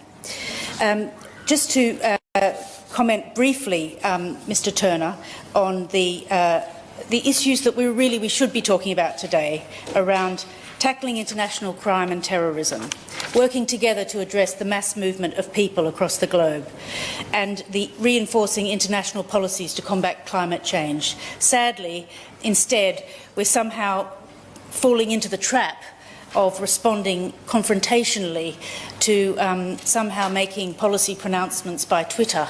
And I do hope that we can sort of right the ship again and get back to our more measured way of discussing, debating, and taking a little more time to consider the importance of our foreign policy. Turning briefly to the language of the petition, one concern outlined in the text of the petition focuses on the potential embarrassment a state visit may cause to Her Majesty. However, I fear there is a greater concern that proceeding with the organisation of a state visit whilst President Trump remains intent upon enforcing his travel ban on nationals from Iraq, Syria, Iran, Somalia, Sudan and Yemen would send the wrong message to the White House right now when we're trying to establish a relationship of equals. The international community, and indeed the sizable diasporas from the aforementioned countries, do reside here in our constituencies. But let's be in no doubt, it's not just about the fact that one group's been singled out. It's the fact that any group at all has been singled out, because it's the nature of that discrimination, which is so random, that really strikes fear into the hearts of so many. We know that the German Chancellor Angela Merkel took President to task on the travel ban and how it amounted to a breach of the Refugee Convention. And I think many would expect the same of the Prime Minister of the UK. And as such, I share the disappointment of hundreds of thousands of citizens who felt totally let down by the lack of robust leadership, not least because it sends a worrying message that our foreign policy is overwhelmingly focused and determined by trade. I'd welcome a commitment from the Minister that we have a more rounded foreign policy, not just trade, but the importance of human rights and the importance of national security. Presidents of the United States have often made official visits, as so many have mentioned in the debate today. Maybe they've come for summit meetings or other events within months of their inauguration. However, as has been made so clear today, state visits do require an invitation and historically have taken place over a considerably longer period following the inauguration than the one currently proposed for President Trump. And I thought the member for Rhondda made a very important point that perhaps in a more considered approach we could ask that one of our committees review our approach to state visits. That would also, I think, protect a Prime Minister who, perhaps caught on the hop abroad, could say that there was a system of going through something whereby Parliament, she could be protected by Parliament in that way, rather than perhaps setting out in what was rather an unfortunate and risky endeavour. Little was she in the air and suddenly the ban had been announced. And she was really caught in a position where she had to respond so quickly to that. Whereas had she been able to say, due process, we have a process for deciding these things, and we will let you know, I think that would have been a much more diplomatic, considered and sensible approach. So I do hope that the Minister will comment on the member for Rhondda's suggestion. As the member for Hampstead and Kilburn pointed out, the Prime Minister announced the invitation just a week after he took office, so perhaps a little more thought on the timing of it would have been much more helpful and would perhaps have led to less concern by our own citizens who we can hear outside tonight. The member for Bethnal Green and Bow and the member for Dewsbury have also pointed out quite eloquently the importance of our values around women's rights. And indeed, the member for Bradford West, talking about her own constituency, where clearly messages around misogyny and racism were so unwelcome. So to sum up, Mr Turner, we do share the concern of so many parliamentary colleagues and indeed millions of people across the UK over both the timing and the context in which the invitation for this state visit was issued. And I'd be keen to know whether the Minister himself, who we all know is an honourable man, had any personal discussions with the Foreign Secretary or indeed the Prime Minister over the timing of the invitation, the designation of the visit as a state visit, given that he himself believes the rhetoric around this travel ban unacceptably anti-Muslim, and I quote him. Secondly, I'd like to give the Minister the opportunity to admit that extending the honour of state visit in the current context was an error of judgment in essence. To conclude, the position with a state visit so early in his presidency, and certainly whilst he remains intent on enforcing this discriminatory travel ban. And should it go ahead, I'm strongly opposed to offering him the honour of addressing both Houses of Parliament in Westminster Hall so early. At this point, I would like to associate myself with the remarks of the Speaker of the House of Commons, and indeed the sentiments of the early day motion 890, tabled by my excellent honourable friend, the member for Cardiff South and Penrith. I have one more sentence, Mr. In that case, please. I'm immensely proud that members today have reaffirmed Parliament's strong role and commitments to the principles of the rule of law and the independence of the judiciary, as well as our opposition to racism and sexism. Thank you, Mr. Turner. Well, thank you, Mr. Turner. It's a pleasure to serve under your chairmanship. And in response to the two petitions which have triggered this debate, and having listened to the arguments on both sides, I would like to set out the position of Her Majesty's Government and explain the thinking behind it. The state visit, as people have mentioned today, is a uniquely British construct. No other country is able to offer a state visit in quite the same way as we do. It is distinctively British. And over the course of her reign, Her Majesty has hosted over 100 of them. All such visits are a rare and prestigious occasion, but they are also our most important diplomatic tool. They enable us to strengthen and influence those international relationships that are of the greatest strategic importance to this country and even more widely to other parts of the world as well. And in answer to the Honourable Lady who speaks for the front bench and the opposition, recommendations for state visits are made on the advice of the government through the Royal Visits Committee, not by Parliament as such. That committee is attended by representatives of the Royal Household, Downing Street, the Cabinet Office, the Department for Trade, and is chaired by the Foreign Office. Mr. Turner, in an uncertain and increasingly dangerous world, the ability to work closely with key countries is of critical importance. Strong alliances and close relationships are a central stabilising pillar for world security. And this is an increasingly unstable world. Yet always within that world and throughout modern history, the United States and the United Kingdom have worked together side by side to bring peace and security during times of danger and uncertainty. And especially with the world as it is today, that's why a state visit matters so much, because put simply, diplomacy matters.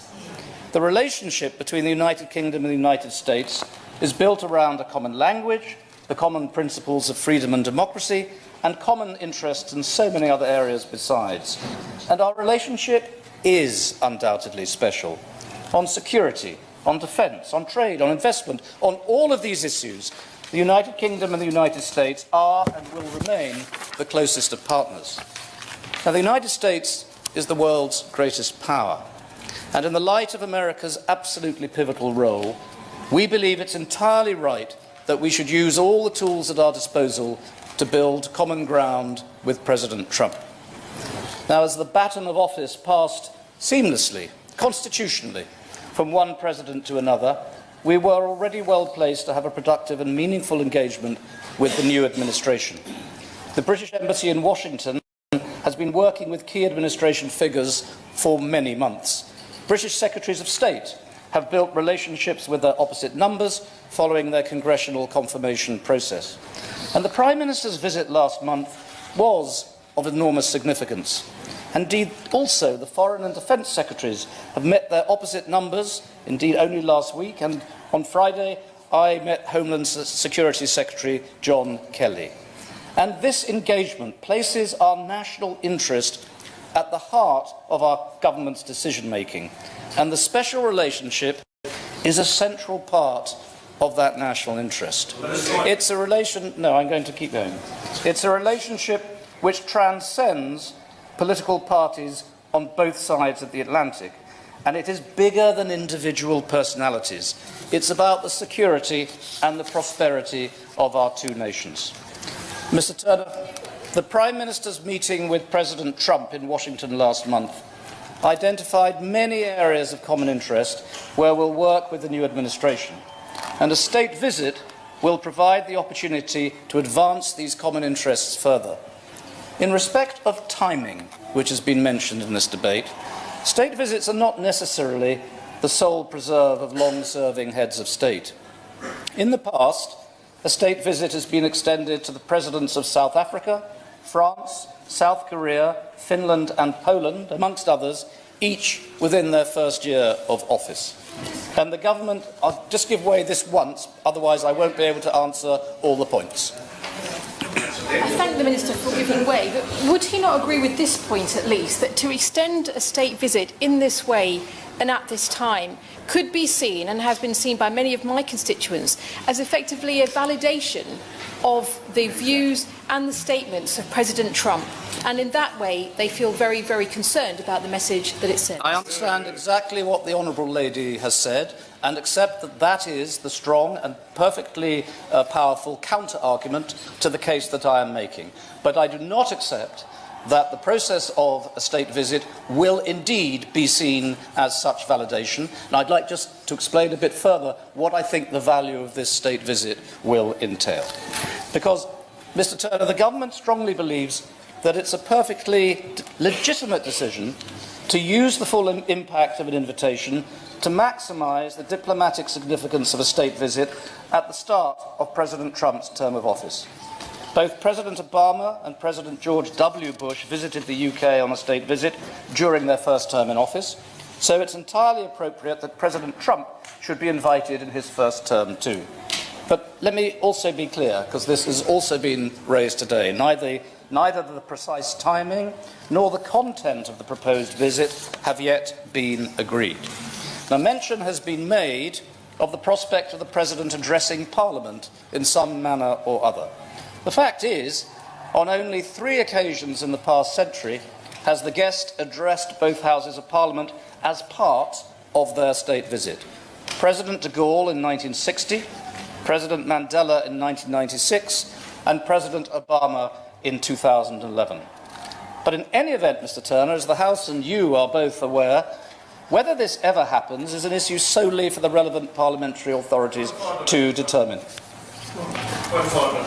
There's tens of thousands of people demonstrating outside. I'm having difficulty hearing the Minister. No, you're not.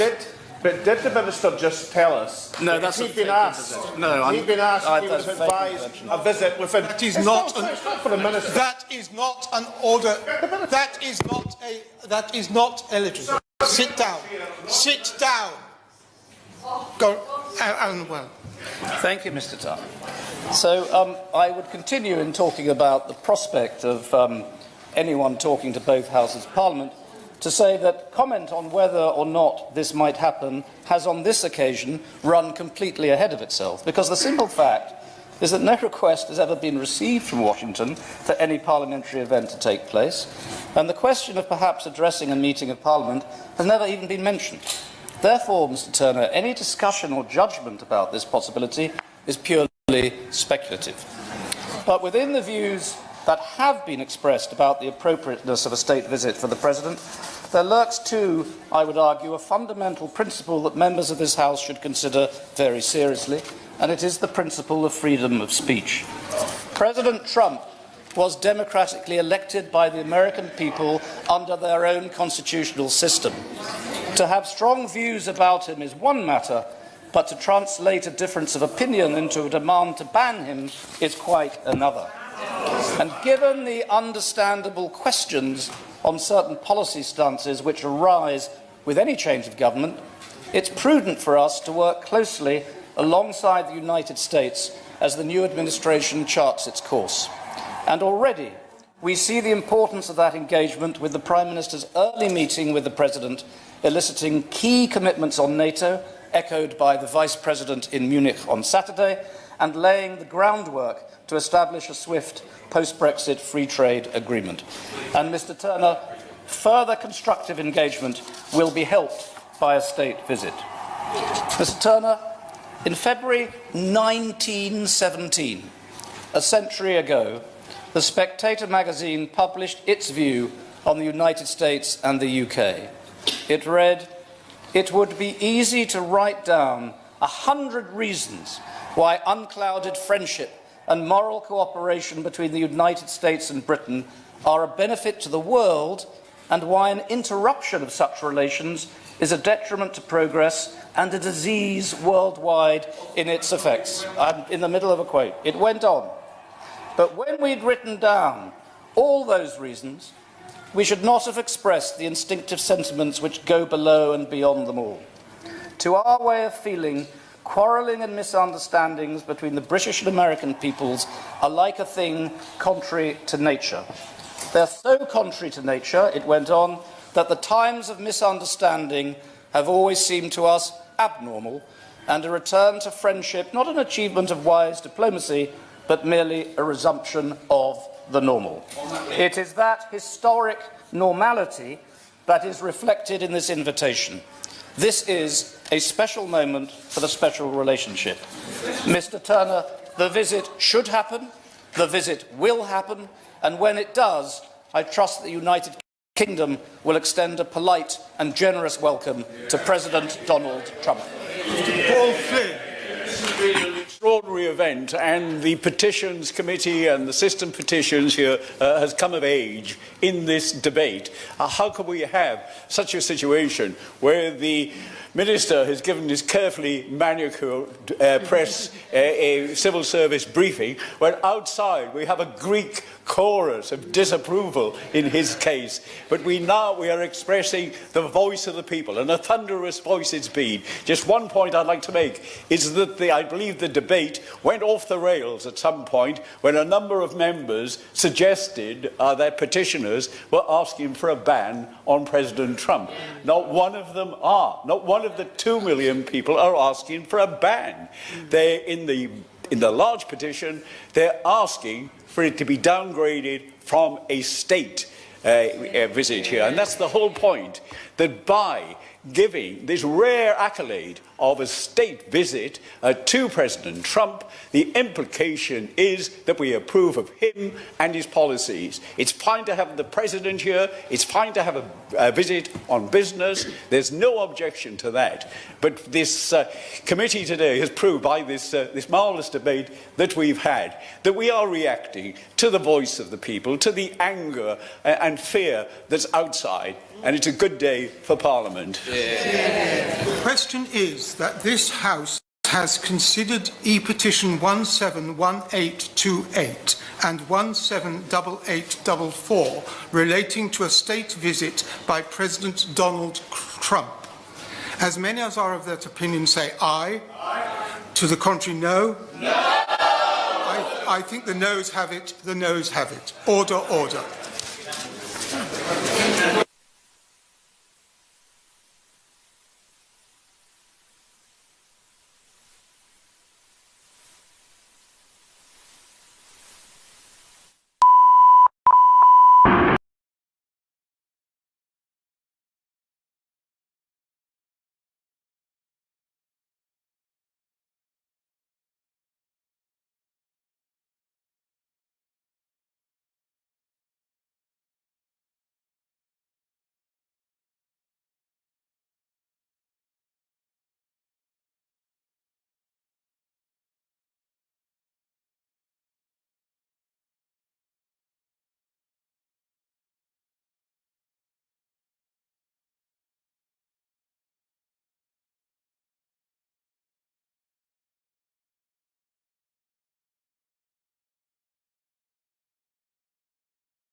Because I'm there and here, maybe we can...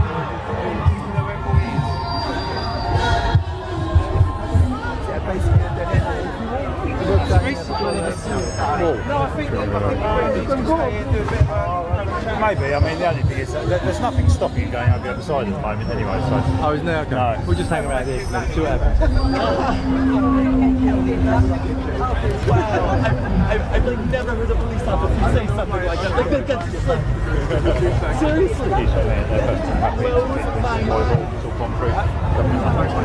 You know why we're all up here, they're shooting everyone in there, gunning them all down.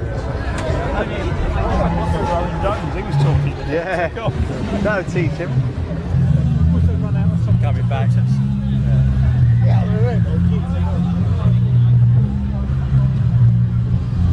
Try something.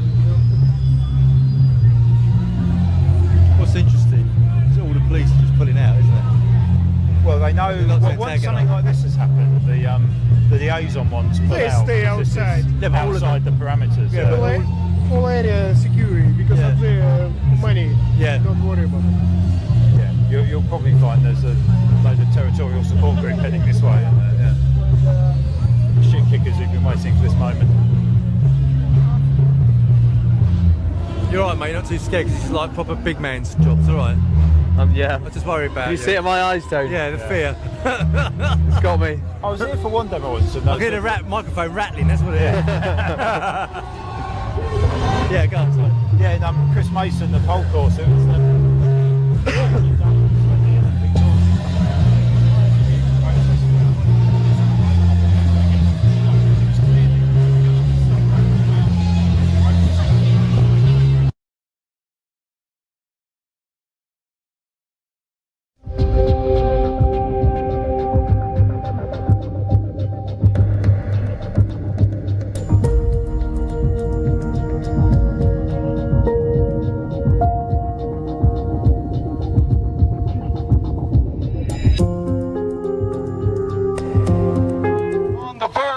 Of another effort to create genocide on us. It's going on right now. The only water source the Standing Rock people have is Lake Oahu. They put the damn pipeline 1,500 feet from that lake. You know why it went there? It was originally scheduled to go through Bismarck. Take a wild guess why it didn't go through Bismarck. They're white. White people. It's 94% Caucasian. I'm not here to say negative things about Caucasians. Half my family is Caucasian. Half my friends. I love everyone. Understand what white privilege means. Understand that everything in this country is not defined by black and white. There are other cultures.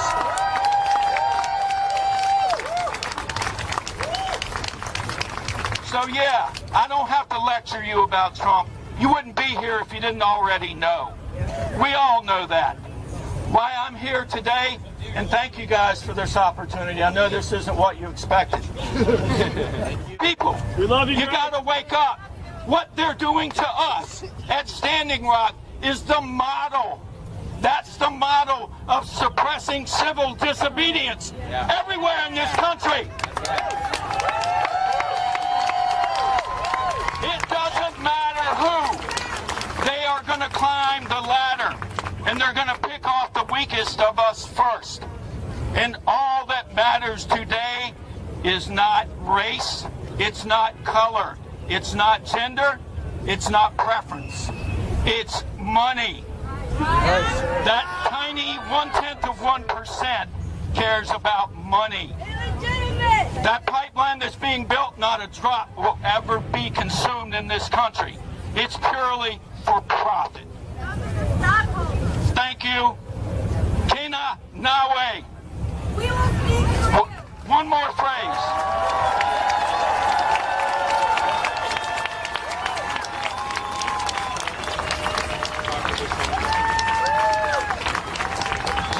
Just to honor the Lakota and the Dakota Nakota people out in the West. They have a phrase, many of you know it already. It's Maniwatoni. It means water is life. So what I would like you to do today, just for a moment, is to honor my people who have been forgotten. And by the way, it was my people, not any others, my people, Machapunga Tuscarora, that had the worst single massacre on this continent. It was March 23rd, 24th, 1713. Over 950 men, women, and children were murdered. Wounded Knee had 300. Sand Creek less than 300. Anybody ever heard of Fort New Heroka? No. It's not in the books. I need you to honor my people today who have been forgotten, who kept colonists at bay for 150 years on the coast. My phrase is this. There are two. Pasaquerwoon. We stand. We fight. Pasaquerwoon. We stand. We fight. Pasaquerwoon. We stand. We fight. Pasaquerwoon. We stand. We fight. Pasaquerwoon. We stand. We fight. Pasaquerwoon. We stand. We fight. Kena, Nawe, thank you. Kono Rankwa, I love you.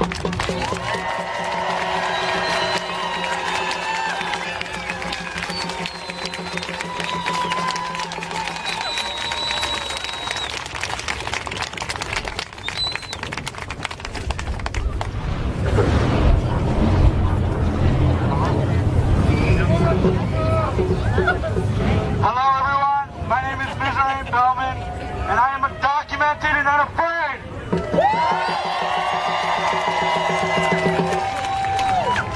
Currently, I am a freshman at Georgetown University, and I am here to talk to y'all about the experience of being an undocumented immigrant under the current administration that continues to attack and target the undocumented community.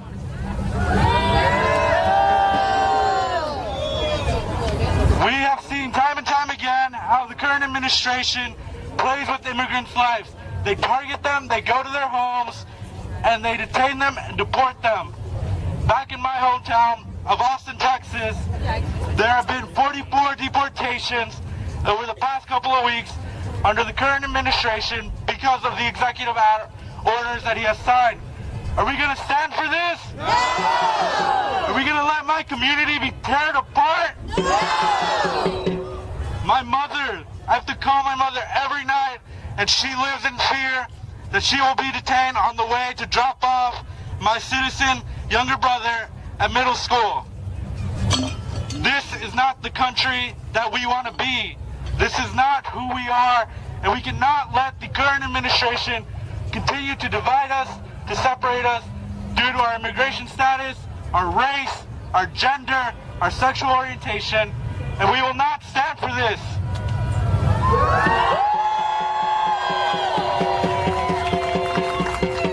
Now, if you want to fight back, if you say that you're an ally to the immigrant community, we need you to stand up, to fight back, to record any immigration in going around to people's homes and detaining them. We cannot let this go unnoticed. There have been time and time again where people do not know that there are raids happening in their communities, and we will no longer stand for this. So if you are with me, if you are with the immigrant community, and if you are going to stand up and fight back, chant along with me. Stand up, fight back! Stand up, fight back! Stand up, fight back! Stand up, fight back! Stand up, fight back! Stand up, fight back! Stand up, fight back! Stand up, fight back! Stand up, fight back! Stand up, fight back! Stand up, fight back! Stand up, fight back! Stand up, fight back! Stand up, fight back! Stand up!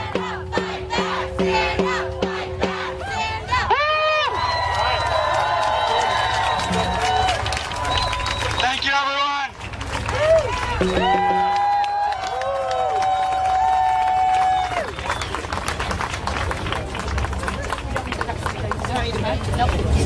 Hello everyone, my name is Jordan Marie Daniel. I'm a member of the Lower Brule Sioux tribe in South Dakota.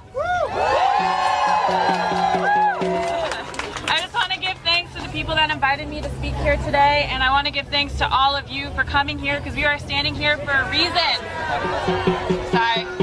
I just want to thank all of you for coming here, because we're standing here for a reason, in unity and solidarity. I just want to say that this day is not a federal holiday that I choose to celebrate. It does not represent what's supposed to be the greatest country in the world, democracy, which is supposed to benefit the people. But if you guys have forgotten, this country was founded on genocide. 500 plus years of indigenous resistance, and we're still here. I'm still here. Ray is still here. We are still fighting colonialism and attempts to get rid of us still. And what you're seeing at Standing Rock, that is an attempt, a war committed by our government still in 2017. And I just want to say that, you know, the most important thing out of this movement, out of Standing Rock, that is created is it's the unity and the solidarity. It has brought so many people together from all over the world, coming in to protect the land, to protect the water, and protect our human rights. And it's important that we still stick together. I'm not afraid to say his name, Donald Trump. He's no Lord Voldemort to me. I will happily say his name. I will happily challenge him with my voice and my presence.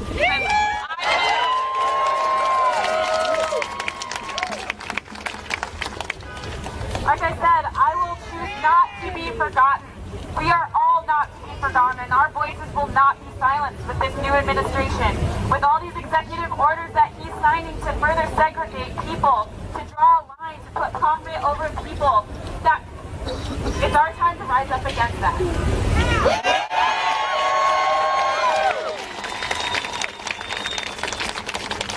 What Standing Rock has created, it's created a larger family. It's created an understanding of the problems that Indigenous people are facing, but it's also opened the eyes to every other group out there that are having injustices committed on their communities. And it's time for us to still stick together to win this fight back, hold our government accountable for these injustices that they're committing on us. This is an unfit administration and government. And we need to act, and we need to continue to be a voice. And so I just want to say thank you for being in the fight. Many of you, just me walking through the crowd, I have recognized you at some of the rallies that I've helped organize for No Apple Standing Rock. I just want to say thank you for being there and for being with us. I ask you to march with Indigenous people on March 10th, Native Nations March on Washington, where we are going to take it from Army Corps headquarters to the White House. Please march with us and stand in solidarity.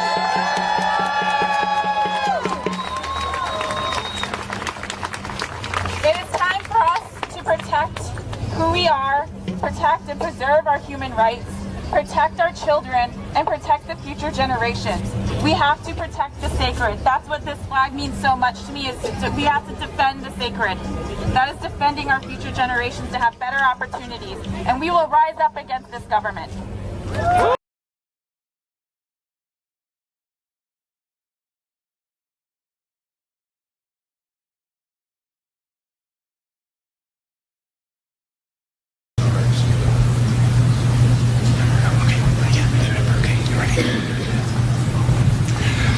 Please welcome the Vice President of the United States, Mike Pence.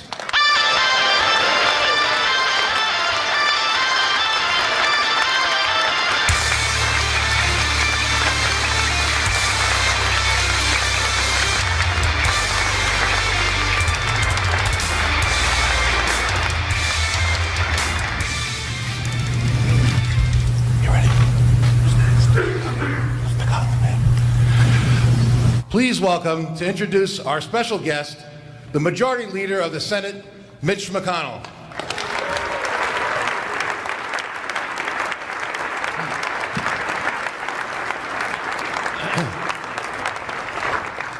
Not many Americans know this, but at the beginning of our country, the presidents were all part of the establishment.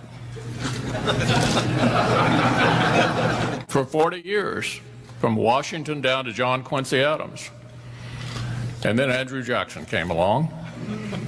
He was the voice of the people. And regular people sent this new president to the Oval Office, to the White House, and he made history by serving 2 terms and changing America. My first visit to our new president in the Oval Office the other day, I looked up behind his desk, and there was a sculpture of Andrew Jackson. How appropriate. Join me in welcoming the next president who's going to make history and turn America around, Donald Trump.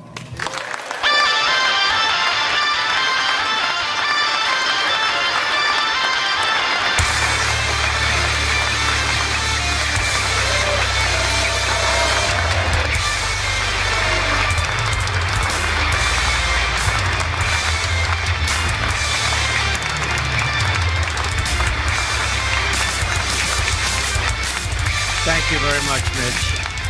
So nice. Thank you. Thank you very much. Thank you. Thank you. So nice. Nice to win. Do we agree? It's been a while. It's been a while since we had this position. Nice to win. And I want to thank everybody in the room. So many friends. Thank you very much. Sit down, everybody. Let's enjoy ourselves. It's great to be in Philadelphia. I went to school in Philadelphia. This is a very special place in our nation's history. It's the place where we launched our American independence. The state of Pennsylvania is very special to me for lots of reasons, especially from a couple of months ago, remember? Pennsylvania cannot be won. Remember? Pennsylvania cannot be won. Right, Congressman? There is no path to victory for Trump in Pennsylvania, except we won. Now, it has been a long time since you guys did this, but it was just a great victory. It was a great evening. It was a great evening, I will tell you, but it sort of started in Pennsylvania. They all said that Pennsylvania was the bride that got away, that it was the state that everybody from the Republican Party that ran in Pennsylvania for 38 years thought they won, except they never won. And I thought I won too, but I was afraid to say it, Mitch, because it just seemed that it wasn't working out. So I just said, you know what, I think we did great, let's see what happens. But good things happen. So we love this state, and we will see it many times again. Now is the dawn of a new era of American independence, a rededication to the idea that the people are in charge of their own destiny. I want to thank Majority Leader McConnell, great guy, and Speaker Paul Ryan, very, very special. And he is writing his heart out, right? And we're actually going to sign the stuff that you're writing. You're not wasting your time. He would write it, he'd send it up, and nothing would happen. But now it's going to happen. For their leadership and for inviting me here today, thank you very much. And thank you, Leader McCarthy, Senator Cornyn, Congressman Scalise, Congresswoman Kathy McMorris Rogers, and Congressman Messer, for your leadership as well. It's been terrific. This Congress is going to be the busiest Congress we've had in decades, maybe ever. Maybe ever. Think of that. And think of everything we can achieve. And remember who we must achieve it for. We're here now because tens of millions of Americans have placed their hopes in us to transfer power from Washington, D.C. and give it back to the people. So important. Now we have to deliver. Enough all talk, no action. We have to deliver. This is our chance to achieve great and lasting change for our beloved nation. Since taking office, I have taken major contractual steps to restore the rule of law and to return power to everyday Americans.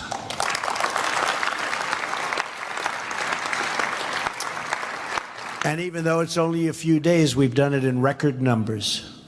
We've issued executive orders to build the Keystone and Dakota pipelines.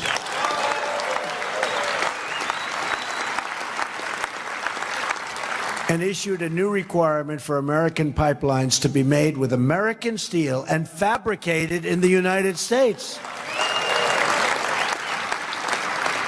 And I was sitting at my desk and I'm getting ready to sign Keystone and Dakota. I say, where's the pipe coming from? And I won't tell you where, but you wouldn't be happy.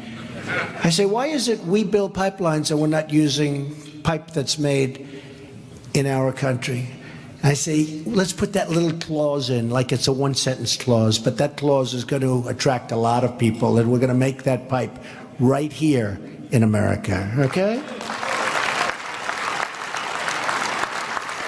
If people want to build pipelines on our land, we want the pipe to be manufactured, and not only that, manufactured here, but you will see a level of quality that you're not going to see when they bring pipe from far distances, have to bring it in small chunks and then fabricate it on the land. Give me a break. We can do much better than that, and we're going to do it much better, and it's going to end up costing less money, believe me.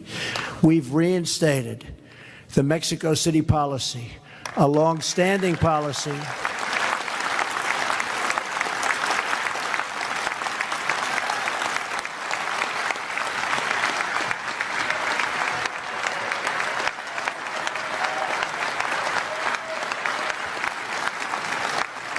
That nice.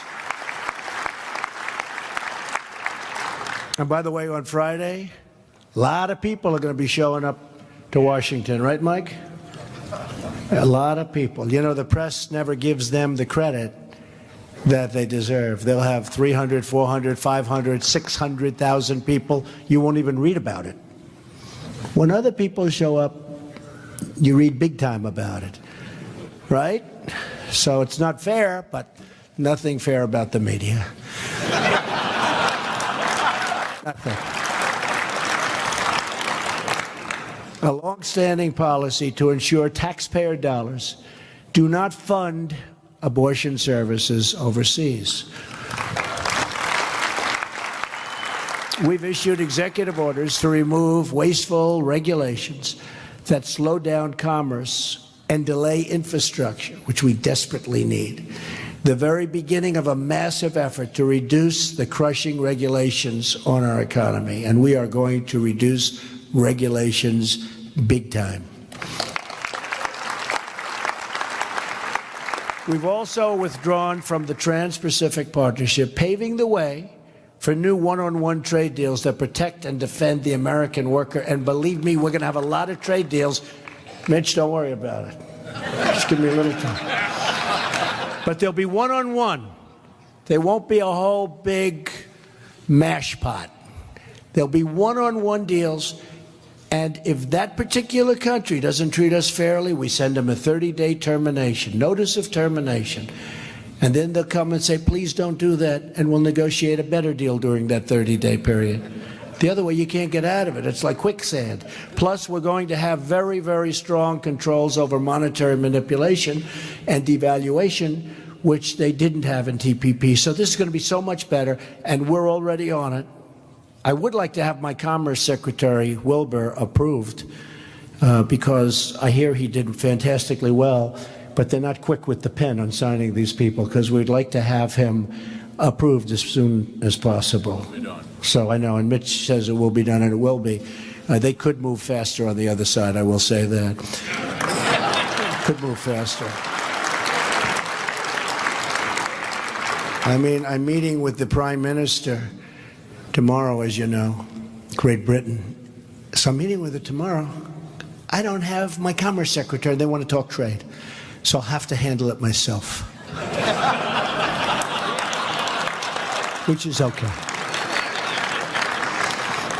We've put in place the first steps in our immigration plan, ordering the immediate construction of the border wall, putting an end to catch and release, expediting the removal of criminal error. This is so important to me. From day one, I've said it, and I mean the immediate removal of criminal aliens. They're going to be gone fast. And finally, at long last, cracking down on sanctuary cities.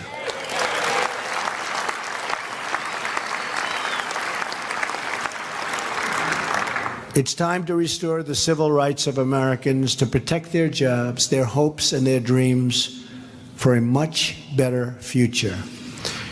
Congress passed these laws to serve our citizens, and it's about time those laws were properly enforced. They're not enforced.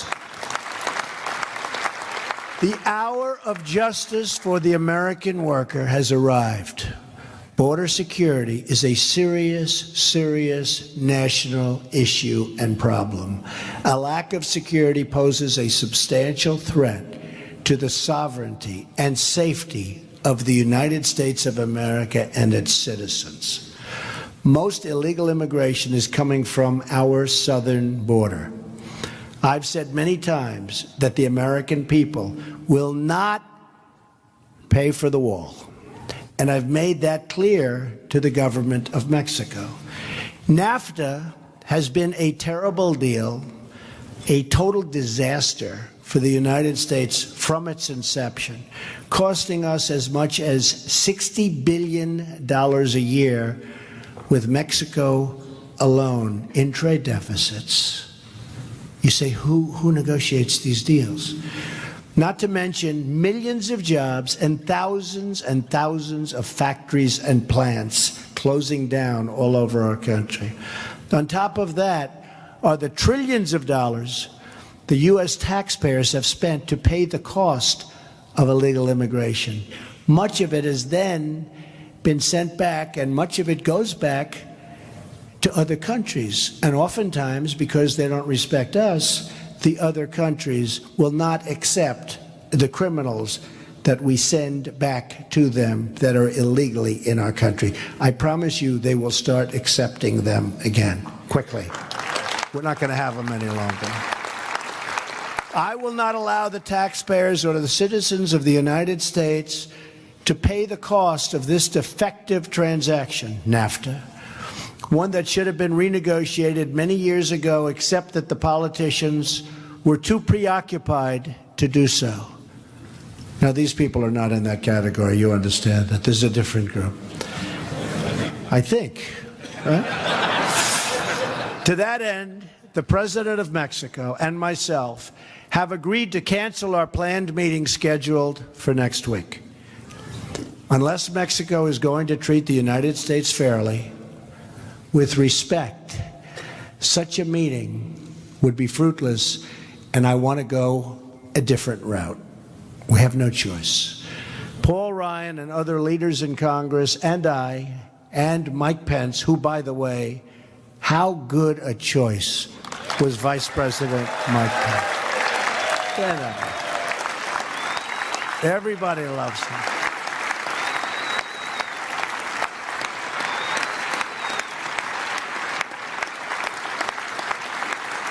In fact, anytime I got myself into a jam early, I haven't been doing this stuff too long, right? But anytime I got myself into a jam, oftentimes they'd say on television, yeah, but look, he picked Mike Pence. So he's got to have something going, right? So Mike really helped me a lot. Well, we're working on a tax reform bill that will reduce our trade deficits, increase American exports, and will generate revenue from Mexico that will pay for the wall if we decide to go that route. It is time that the American people had a president fighting as hard for its citizens as other countries do for theirs. And that's exactly what I am going to do for you. Believe me. Thank you. Thank you. It's time that somebody fought for our country and didn't let anyone take advantage of us anymore. The world has taken advantage of us for many years. Not going to happen anymore. We will have an ambitious legislative agenda as well. Our legislative work starts with repealing and replacing Obamacare. and saving families from the catastrophic rise in premiums and debilitating loss of choice and just about everything else. And remember this for this room in particular. Obamacare is a disaster. The Democrats are up and they're saying, oh, they're putting up signs like it's wonderful. It's a disaster.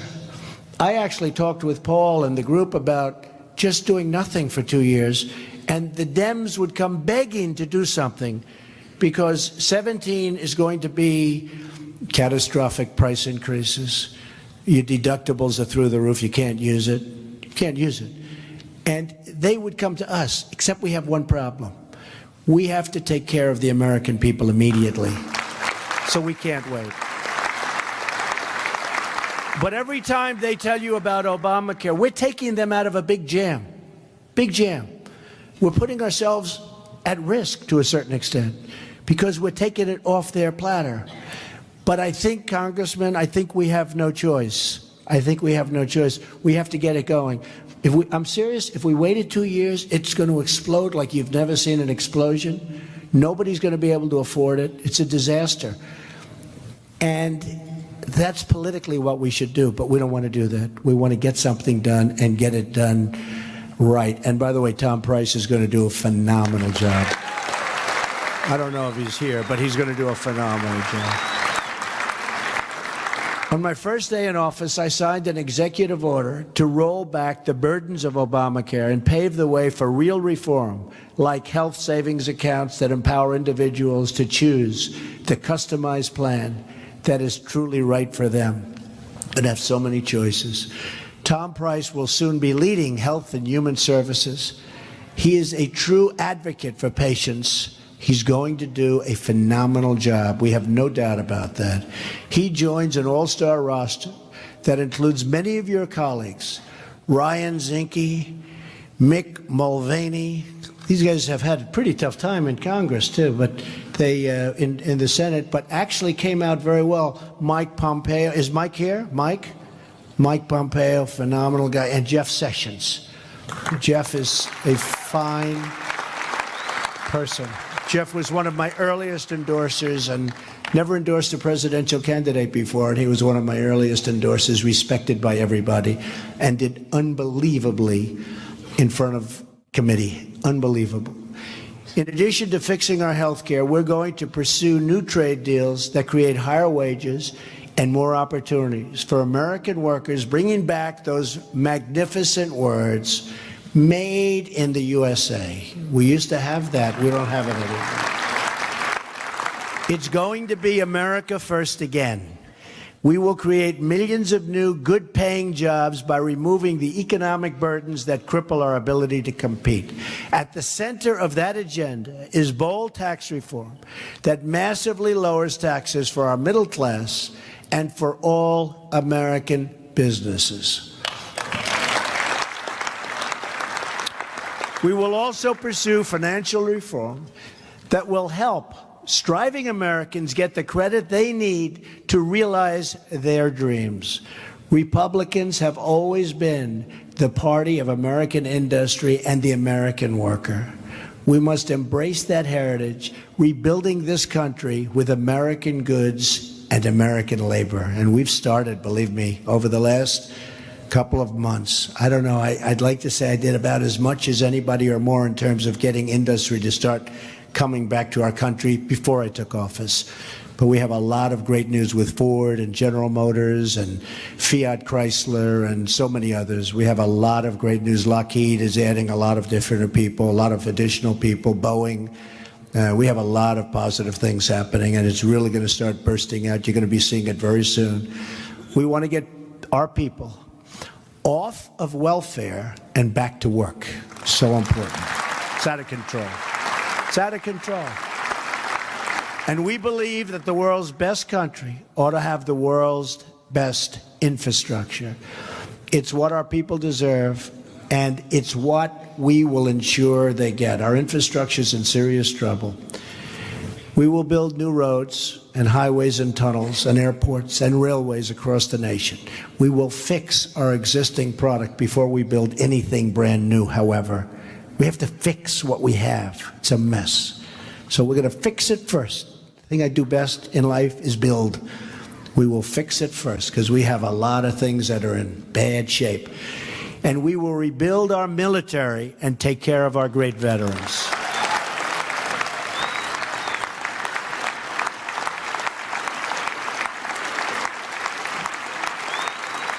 Thank you. And we're working hard with the veterans. We're going to do something very special with the veterans. It's time. At the same time, we will unleash the full power of American energy, ending the job-killing restrictions on shale, oil, natural gas, and clean, beautiful coal. And we're going to put our coal miners back to work.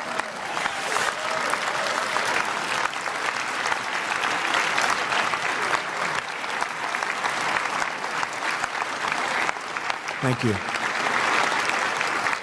And we will protect our farmers, our ranchers, our hunters, our anglers, and all who enjoy the outdoors.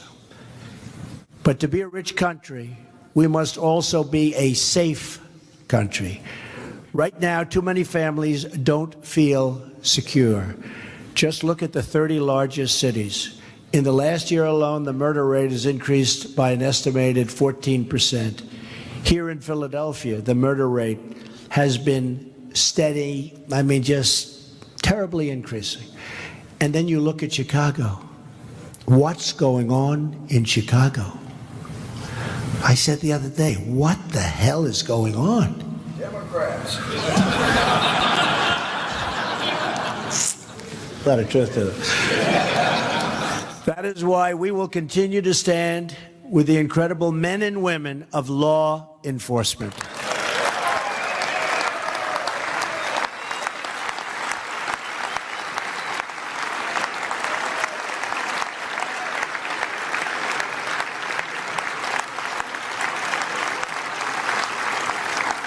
Yesterday, I had the honor of swearing in General John Kelly as our Secretary of Homeland Security. It's going to be amazing. Tomorrow, I will swear in General James Mattis as our new Secretary of Defense. These men have devoted their lives to defending America, and now I look forward to working with them, along with our great new head of the CSA. You know, we have so many different people that we are putting in office. I think it's the group of all-stars like really nobody has seen before, right? Where is Pompeo? Where the hell is he? Did he ever come here? Oh, he's working? He is going to be another one of the big stars. I have to mention him every single time. He's going to be great. One of you. And with you in Congress to keep our country safe from the many threats we face today. That includes protecting Americans from radical Islamic terrorism.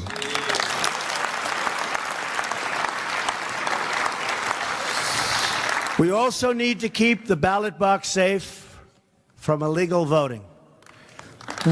And believe me, you take a look at what's registering, folks. They like to say, oh, Trump, Trump, Trump. Take a look at what's registering. We are going to protect the integrity of the ballot box, and we are going to defend the votes of the American citizens, so important. All of us here today, for the same reason, to serve the citizens of our country. We are not here for ourselves. We are here for them. We are here for the people. We are blessed by divinity and honored by history with the task of preserving this great republic and expanding its blessings to every single American. Thank you.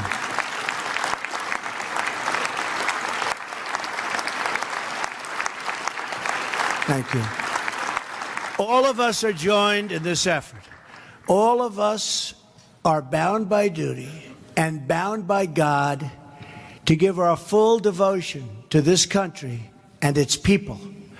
That obligation forms the moral foundation of our agenda. That agenda includes a lean, efficient government, appointing Supreme Court justices, so important, who will uphold and defend our Constitution, reducing taxation and regulation, fair trade that creates a level playing field as opposed to what we have right now, and fostering respect for our country and its flag. We are now only at the beginning of this incredible journey together. I am honored to be your partner in this amazing quest. I am privileged to stand with you, shoulder to shoulder, as we work every single day to make America great again. Thank you, God bless you, and God bless America. It's a great honor to be here. Thank you very much. Thank you.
Well, thank you very much. What a great honor.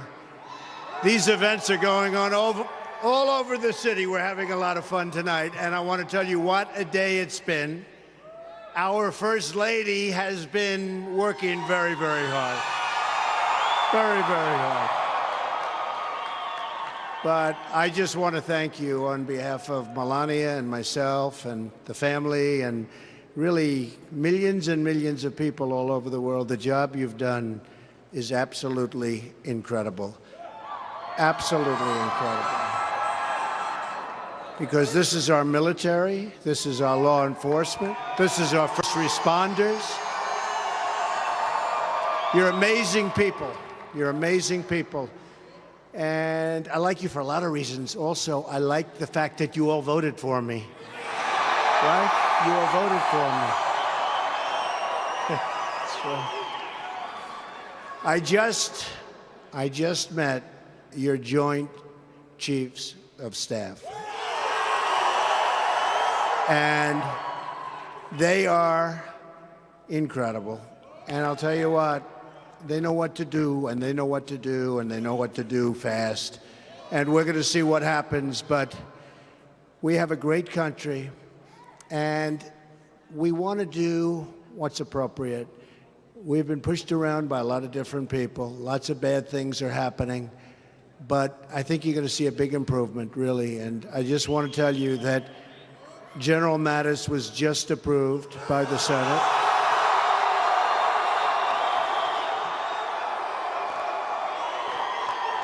First one. General Kelly was just approved by the Senate. And isn't it something? Two generals are the first ones. With all the people and all the politicians, the generals get approved first. Maybe that's the way it's supposed to be. Maybe that's the way. Now, we have some folks right now in Afghanistan, right? And I think they hear me. There's about a 6-second delay, but I think they hear me. Do you guys hear me? I think, maybe. Let's see how good we're doing. Yeah, they hear me. They hear me. They hear me. How is it over there? How's it going? Good. Go ahead. What question do you have? Don't be like these people. Don't be too tough on me.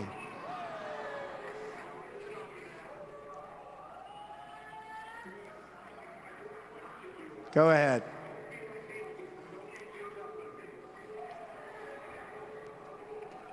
Hi, sir. I'm Specialist T. Newsom of 1st Cavalry Division, United States Army. On behalf of everybody here in Afghanistan, I would just like to say congratulations to your new position. Thank you very much. That's so nice. Thank you. Thank you. That's very nice. Thank you.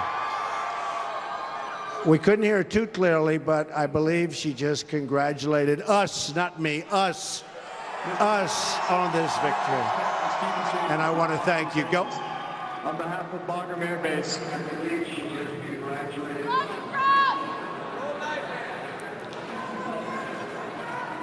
Go ahead.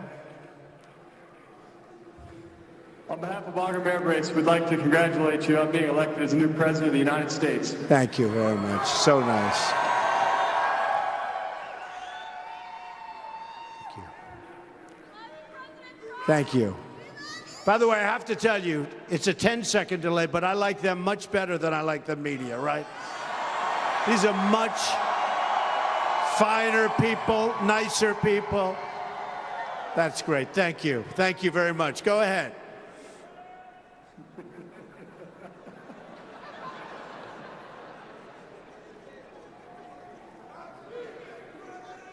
Thank you. Good evening, sir. My name is Sergeant First Class Philip Cabell. I'm with the Illinois Army National Guard out of Chicago. Just want to say thank you for taking time to speak with us today. And congratulations on becoming the President of the United States, sir. Good. Thank you very much. That's really, really nice. Thank you. I will tell you, I'm with you all the way. You have somebody that's going to be right alongside of you. We're going to do it together. We're going to do it together. And honestly, not only the support you've given me, the courage that you show is incredible, and it's going to be appreciated. It's appreciated now, but it's going to be appreciated more than ever before. You're going to see. Okay, thank you very much. Go ahead. Go ahead.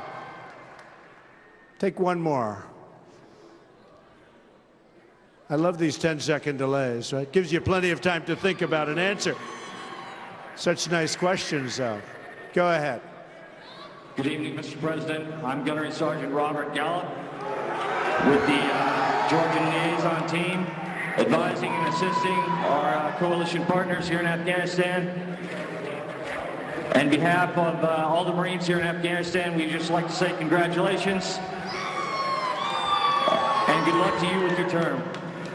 Thank you very much. Really nice. Thank you.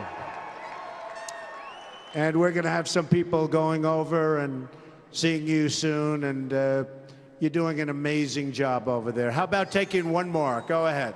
Take one more. Go ahead. I think he hears, right? Got it? You want to do one more? So far, I love these questions because everyone is congratulating. I want to congratulate you. These are the nicest questions. Go ahead. Yes, sir.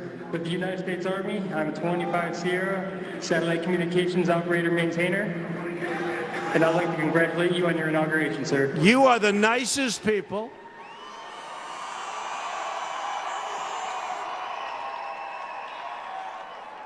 But they're only nice right now to me. They're probably, definitely not so nice in other ways. I want to thank you all. You are amazing people. We're with you 1,000%. And you're doing just an incredible job. So thank you all very much. We will see you, and keep fighting. We're going to win. We're going to win. We're going to win. Keep fighting. Thank you. Thank you all. Thank you all.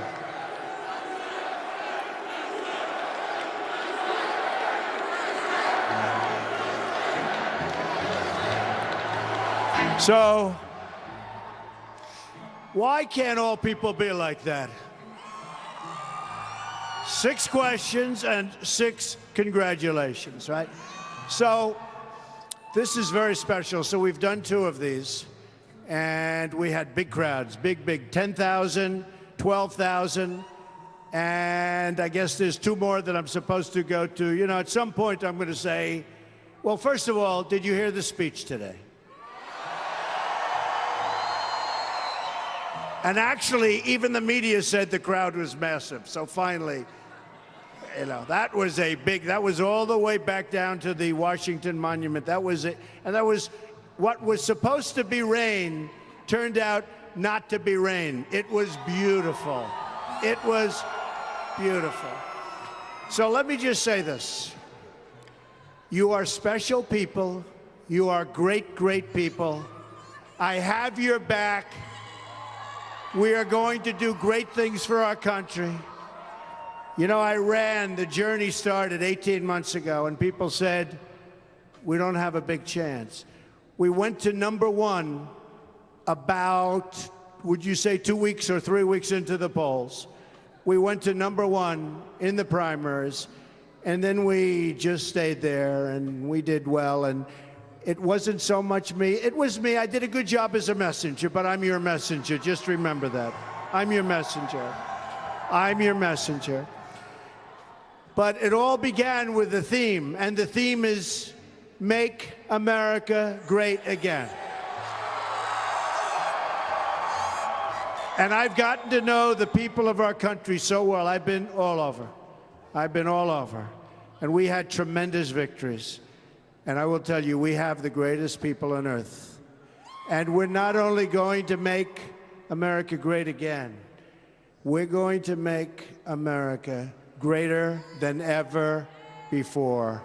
So I want to thank all of you. You're very, very special people. Honey. Thank you. Say something. Thank you all for your service.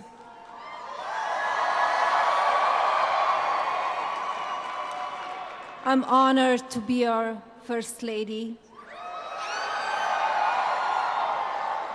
We will fight, we will win, and we will make America great again.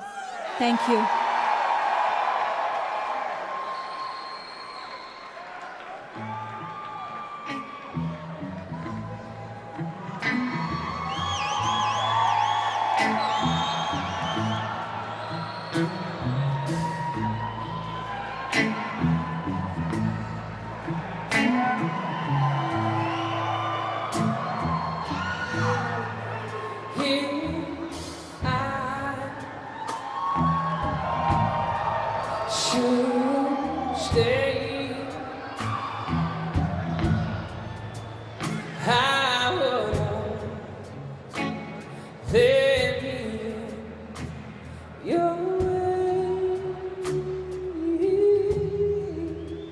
So I'll go,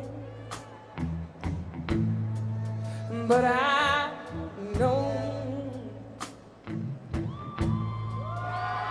I'll think of you every step of the way, and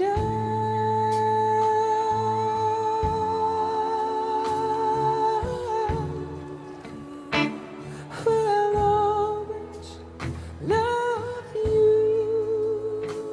We'll always love you.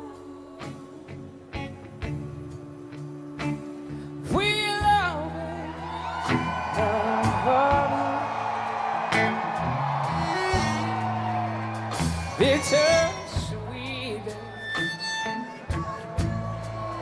memory.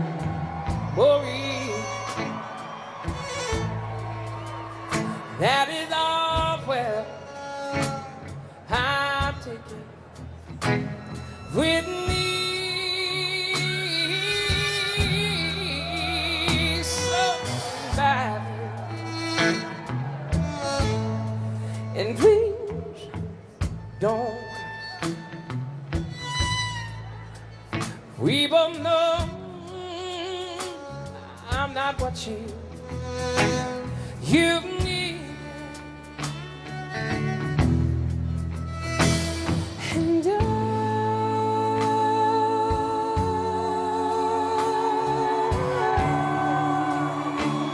we love you.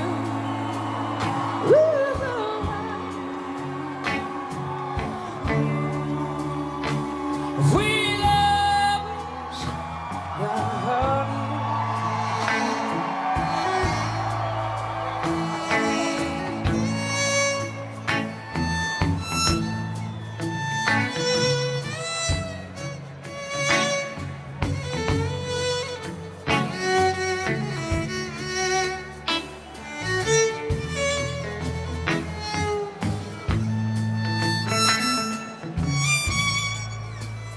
I hope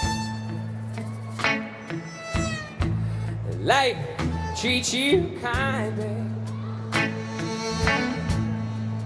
and I hope, well, that you have all you dreamed of,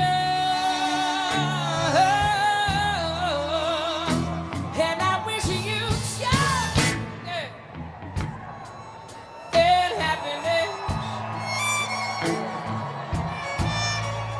But above all this, I wish you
Very nice moment there at the Salute to Armed Services ball that's happening at the National Museum building here in Washington, D.C. A very nice scene over there, especially with the first family dancing with members of the military and also the second family as well as we watch the celebration continue here. It looks like there's going to be a cake cutting ceremony, so it's a very festive scene. I should tell you, after speaking with members of the military via satellite, the president and the vice president and members of the family danced with certain members of the military. The president danced with Navy Petty Officer Second Class Catherine Cartmel. He danced with Mrs. Trump. Also danced with Army Staff Sergeant Jose Medina as they cut into the cake here. And Vice President Pence danced with the Air Force Master Sergeant Tiffany Bradbury. And Mrs. Pence danced with Marine Sergeant Annabelle Rodriguez as the first family and the second family, the members of the military, leave the stage there at the Armed Services Ball. So a very, very touching moments happening there. I want to get with some folks who are in the room. I was just there with them, CNN's Dana Bash at the Salute to Our Armed Forces Ball with Aaron Burnett as well. And Kate Betts is there. She's the author of Everyday Icon, Michelle Obama and the Power of Style. Aaron, a big, big day followed by a big night for the new president and the first lady at the inaugural balls and the entire families, the first family, the second families, all of them. He must be feeling tremendous tonight. What was it like being in that room? I mean, you know, and you were here, Don, as everyone was gathering, I know, before you went over across town to where you are. But, you know, Dan and I were just saying there is this moment, and I felt it with Barack Obama 4 years ago when he came to a ball. You felt it with Donald Trump tonight. Just the air changes. That's how Dana put it. Yeah. When he walked out, and it was like that. He came out with Melania. He spoke some references to the media, which were slightly better natured than at the prior one. Someone came over to Dana and I and said, "Don't worry, we got your back." Yeah, but there was Melania, a lot of love in this room for the media, I have to say. They were defending. Melania us. coming up to the podium and speaking, got a big cheer here, and then just everyone, of course, watching them dance, and it was very lovely to see them dance. I have to say, it really was. dancing. And I'm not sure if they caught it on camera, Don, but the stars of the dance here were Karen Pence and can you the name of the servicemen who danced with Karen Pence? Mrs. Pence danced with Marine Sergeant Annabelle Rodriguez. Marine Sergeant Annabelle Rodriguez. Rodriguez has some serious courage, not just in the battlefield. Oh, he was twirling her. But on the dance floor. Yes. Excuse me, he was twirling her around to the point where the vice president looked at him like, dude, really? It was kind of amazing. Well, it's funny because we were here watching the entire panel and we were saying that these young service members were doing a better job dancing with the spouses than the actual spouses did. Yes. That's true. No, that's it's true. And you know, when you actually see, I know we've all been talking about the outfits all night, but when they all came out, it was beautifully choreographed. Yes. I mean, you know, the dresses, they all complemented each other. You've been using the word tableau. Yes. I'm not even saying it right, but you're the Yes, fashion you expert. are. But it was beautifully done. It was beautifully done, and it's interesting because I kept looking at Ivanka's dress tonight. Oh my gosh. Because it's right there behind us on the stage, and I kept thinking it was very glittery and gold, a recurring theme this evening. And I can't help but say this, that was the First Lady dress in my mind, because it was very shiny and beautiful and almost ethereal and romantic. Yeah, it was. It was. You it think was Melania would have been better off in that It's not in a her dress like that? style, It's not, but yeah. and she looks beautiful in this white dress, which is very sleek and simple and beautifully made, as we said earlier. But it's also quite sleek and sophisticated and perhaps not as romantic. Very romantic. Look, for people who are interested in such things, up close, as close as we, not that far 30 away. feet away, Don. 30 feet away, yeah. Ivanka's dress, I mean, I don't think that the cameras can do it justice. It is absolutely spectacular. Yes. Just gorgeous.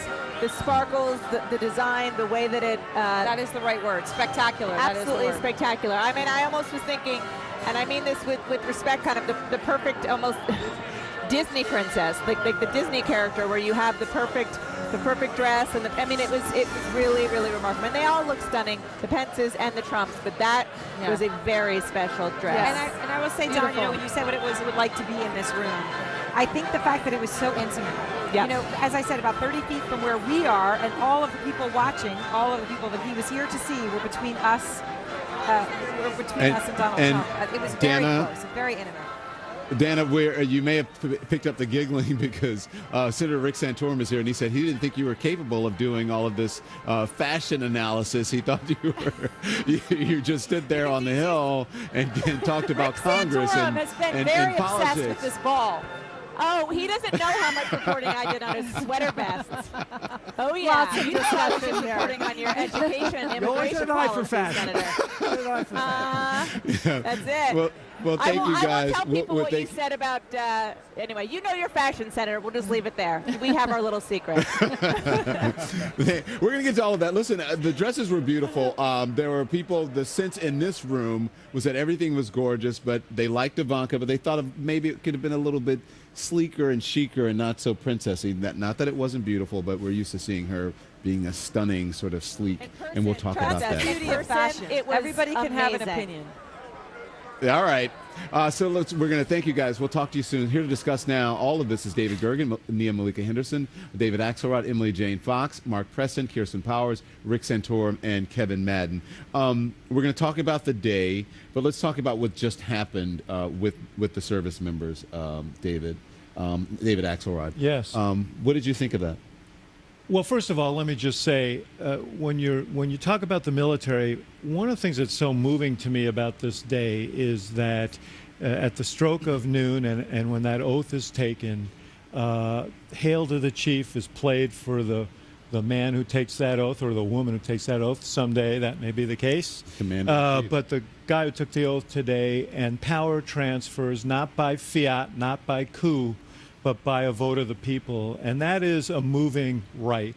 And we should all take pride in that. And the president has every right to be exultant because this is his day too. I was disappointed about what I just saw, however. When I was working for President Obama, I had a chance to go to Afghanistan and to go to Iraq and to meet some of these splendid young people who have put their lives on the line to protect us and protect our freedoms. And I wish he would have spent more time talking about them and less time talking about himself. Yeah. He is no longer just a candidate. It is not about polls. It is not about crowds. He is the commander-in-chief.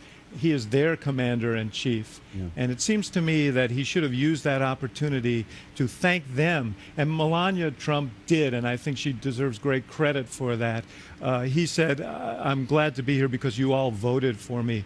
How about I'm glad to be here because you are the best of the best, and we are proud of you. Yeah. And that's what should have been said, and he missed an opportunity. David Gergen, he even brought up, you said the crowd stretched all the way back, back to the monument.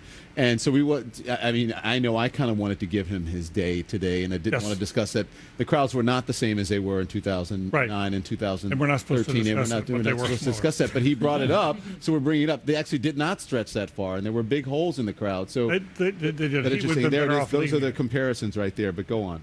Well, he should have been better off leaving it. But, I think President Obama's first